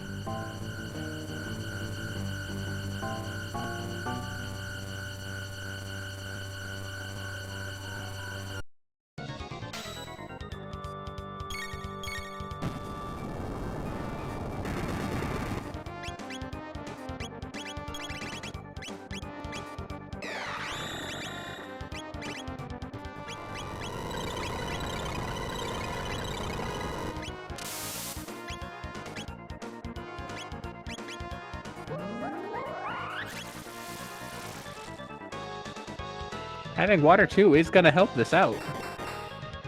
Uzi Punch is not going to help this out. No, again, it's not going to be very often you find that 23 damage makes the difference in one of these fights. You need to be doing a lot more than that. Although I do still have dreams of fighting Zeal 2 and actually beating one of the hands before I beat the face. I feel like I've had that dream too. I just want to know how long it would take. Yeah, something I've never done in any playthrough of Chrono Trigger ever is I've never gotten Bronze Fist on Ayla. I've never had the pleasure of using it. Yeah, I did once, yeah.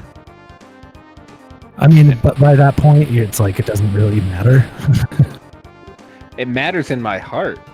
Yeah. It feels like something I've never done. I don't know why that's not considered for 100%ing the game. I feel like that's an important part of it. You should consider streaming yourself getting star on every character, and we'll just watch you grind at the crackers at Death Peak. For like, a week straight or whatever, however long it takes. Oh my gosh, yeah. How long would it take to get Ayla to level 99? I remember or 97, I think it's 97. I don't know how long it took me, but probably days and days and days of doing nothing but grinding. Like those people that play Kingdom Hearts and get level 99 on Destiny Island. And it took them like 4 days worth of time to do that. It's crazy. Still not quite as crazy as Diablo 2's level 99. That takes such insane commitment. I can't even describe.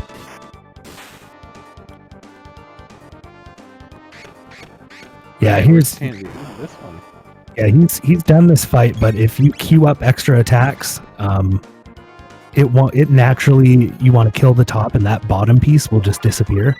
But if you have attacks queued up, or if you just keep attacking him, the bottom piece will not go away quick enough, and it might even counterattack you. So you just gotta watch your attacks with that fight.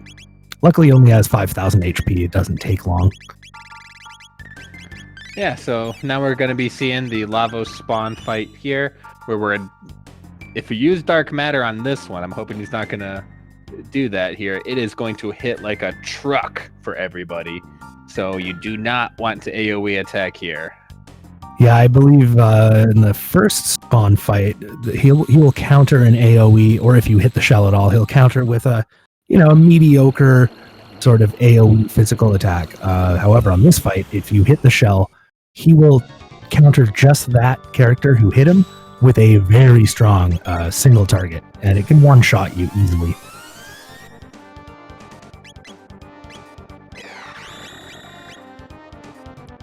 So if you absolutely had to, boy.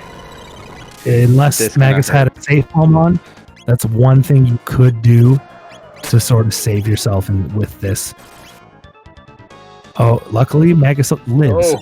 So he could technically use a lot of full tonics and only attack with Dark Matter here, but I personally would just play this one safe. He's too far into this dungeon now to be losing more time. And now we're using Robo Tackle instead of Uzi Punch. Nah, he doesn't want to do that again. He's just going to basic attack the face down.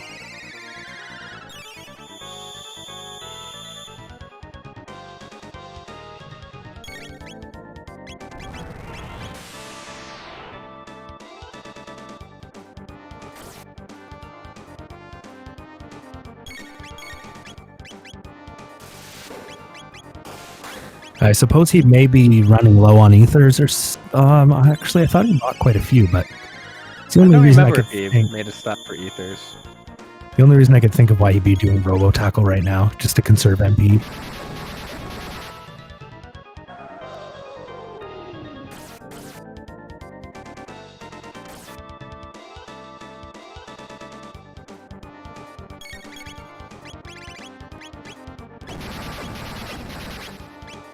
Gotta get that heal off. Yeah, he's gonna definitely want to get a heal off soon. He could use a Lapis. We'll keep him in this, but don't let it go too far, because the Lavos spawn is able to cast status ailments on you, and if you don't kill him fast enough, he's gonna start trying to put you to sleep or lock you, or who knows, because it is random. So another thing that's randomized in this is what status ailments you will be affected with by Lavos. So in the vanilla, he will always just cast chaos on you no matter what. It's always chaos, except for, of course, the random effect. But yeah, in Jets, he can cast chaos, he could cast sleep, he could cast stop or lock or any horrible thing like slow. It becomes very important to at least have one character with status protection on. Because one thing that can literally end your run immediately is getting stop cast on all three characters. There's nothing you can do except wait. Yeah.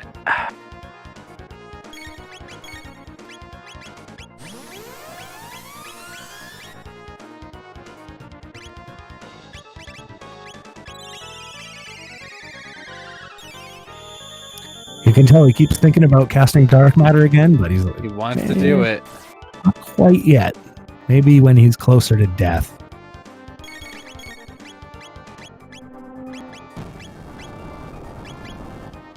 Now we're getting the Uzi punches. Yeah, he can get 3 Uzi punches in with how much MP he has left. So maybe that's what he was doing. He's getting down to about 45 MP with the Robo Tackles, and then he'll do Uzi punch for the rest.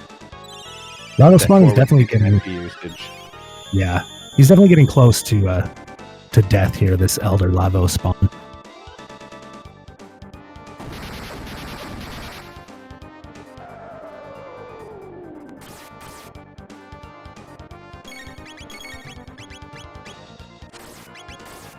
Man, Magic's getting these crits and that's helping out quite a bit. Yeah, that's gonna help a lot. It's too bad he didn't find that Doomsicle. I really wonder where that was hiding. Yeah, I'm not sure.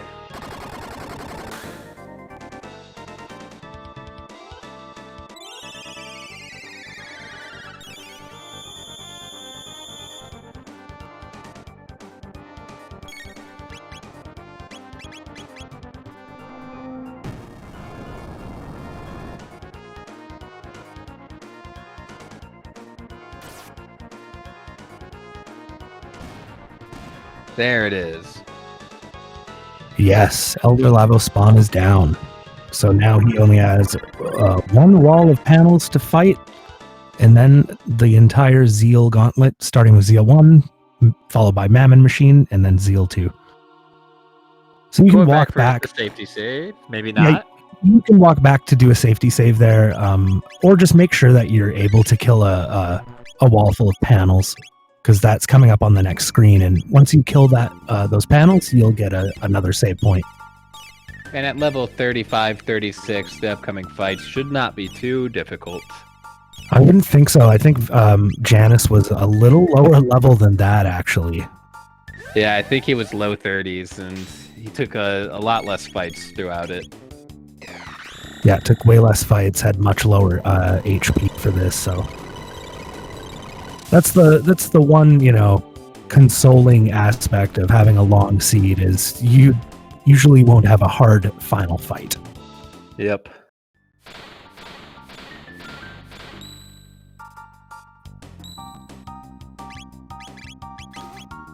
What caused the gap in seed time? Well, Vamp didn't do Denadoro for quite a long time, and Janus had done Denadoro first. And that's where the pendant was. So Janus had quite early access to the future. There was also a lot of trouble in Hekran Cave for Vampstar. Yeah, Vamp had trouble in Hekran Cave. He had to refight Hekran after a lengthy loss to him. And things kind of got a little worse after Vamp did get into the future, and he at that point was about 30 minutes behind. And then he went to Factory to go learn magic, and maybe he's just not that familiar with Factory or for whatever reason, but he ended up losing another half an hour in there, and then he was a full hour behind, and it just kind of unraveled from there. But I mean, he's doing good. Like 3 hours is not a bad time. It's something you would expect for someone who's just maybe not that familiar with it. So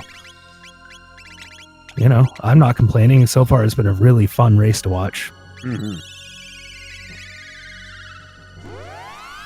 Wow, Janus finished at level 29. That's probably the minimum, absolute minimum level. Yeah, I think that's pretty close to as low a level as I've ever finished it.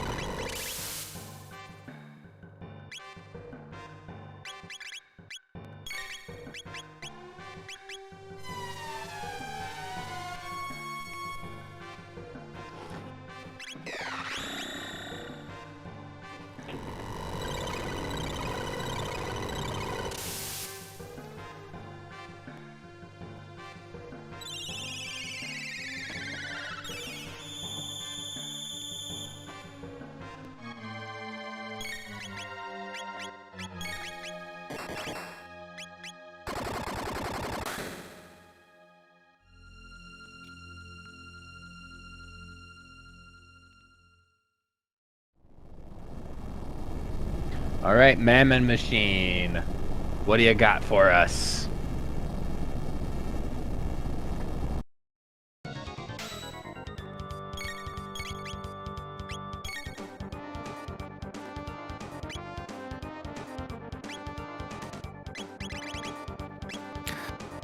Make sure you give everyone involved here today a nice little follow, and also check out the community on Discord, and try a seed yourself.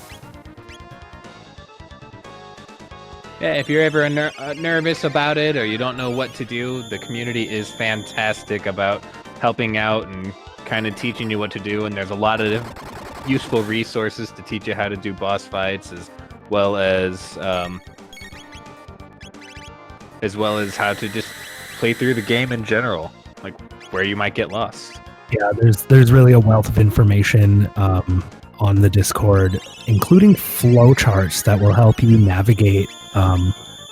What you like. Do you have this and you don't have that? We'll go here, and it'll explain very clearly to you exactly how to navigate through those key item finds. Looks like Vamp took a hit from Mammoth Machine there. You don't want that to happen. No, you do not. It hurts.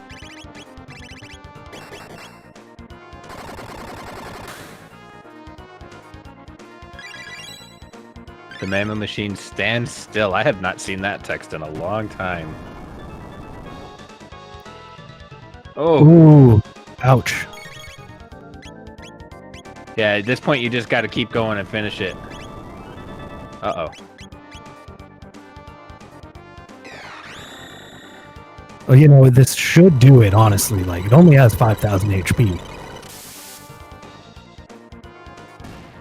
Gonna need to use that Mega Elixir you find right at the beginning just to get back on equal footing, because I would think so, yeah. That's unfortunate, but it might be the best play right now. she's gonna be starting off with the Skygate or Laser Hands. And unless it's on Magus, that's a wipe, or that's not a wipe, that's a character kill.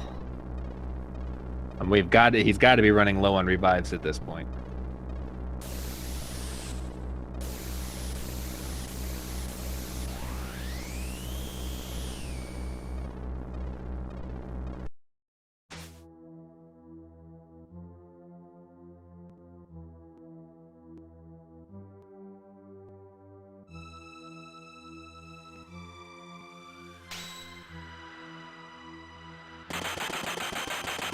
Bye-bye, Frog.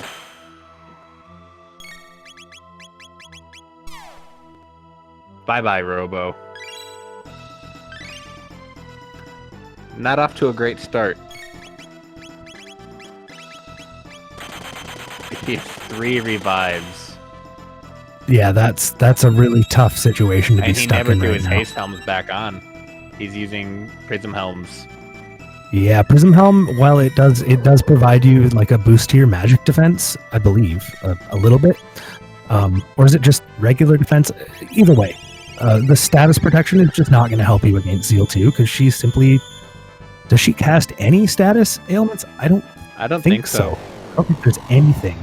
So... it feels like this fight is already starting to get a little out of control. Yeah, it's just so hard to start this fight without full health and expect it to go well. Essentially starting this fight with one character. Because the other first 2 are... Yeah, that's going to be a wipe. That's definitely a wipe.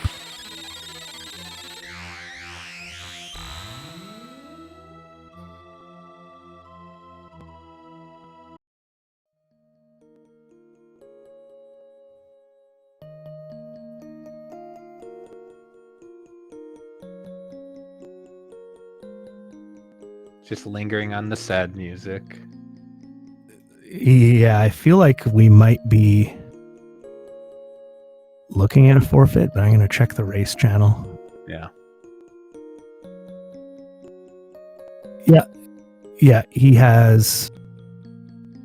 did not finish so the race is over. Okay.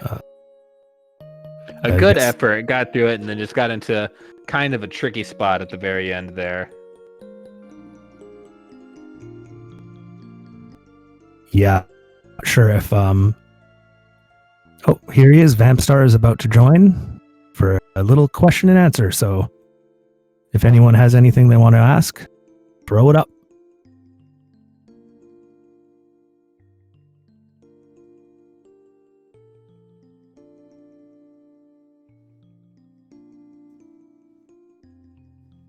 Maybe he'll be coming up here.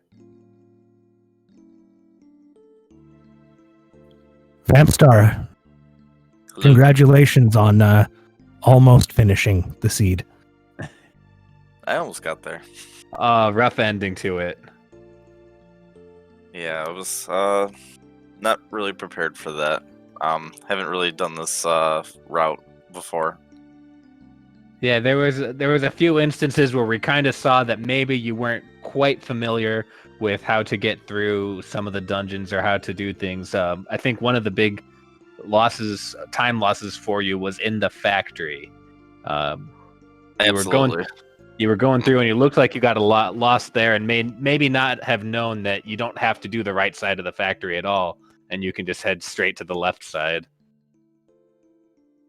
Yeah, that's I'll remember that for the next time.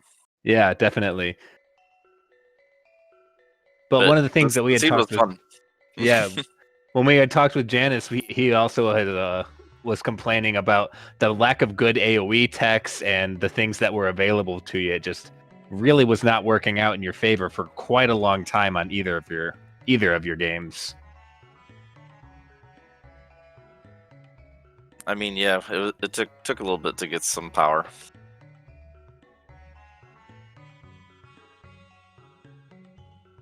But I'll definitely remember some of the stuff that I did for the next time. Yeah, absolutely. You did make it in a few rounds into the tournament, and unfortunately, this is your knockout phase for it. So you'll be able to sit and enjoy the rest of the tournament, though.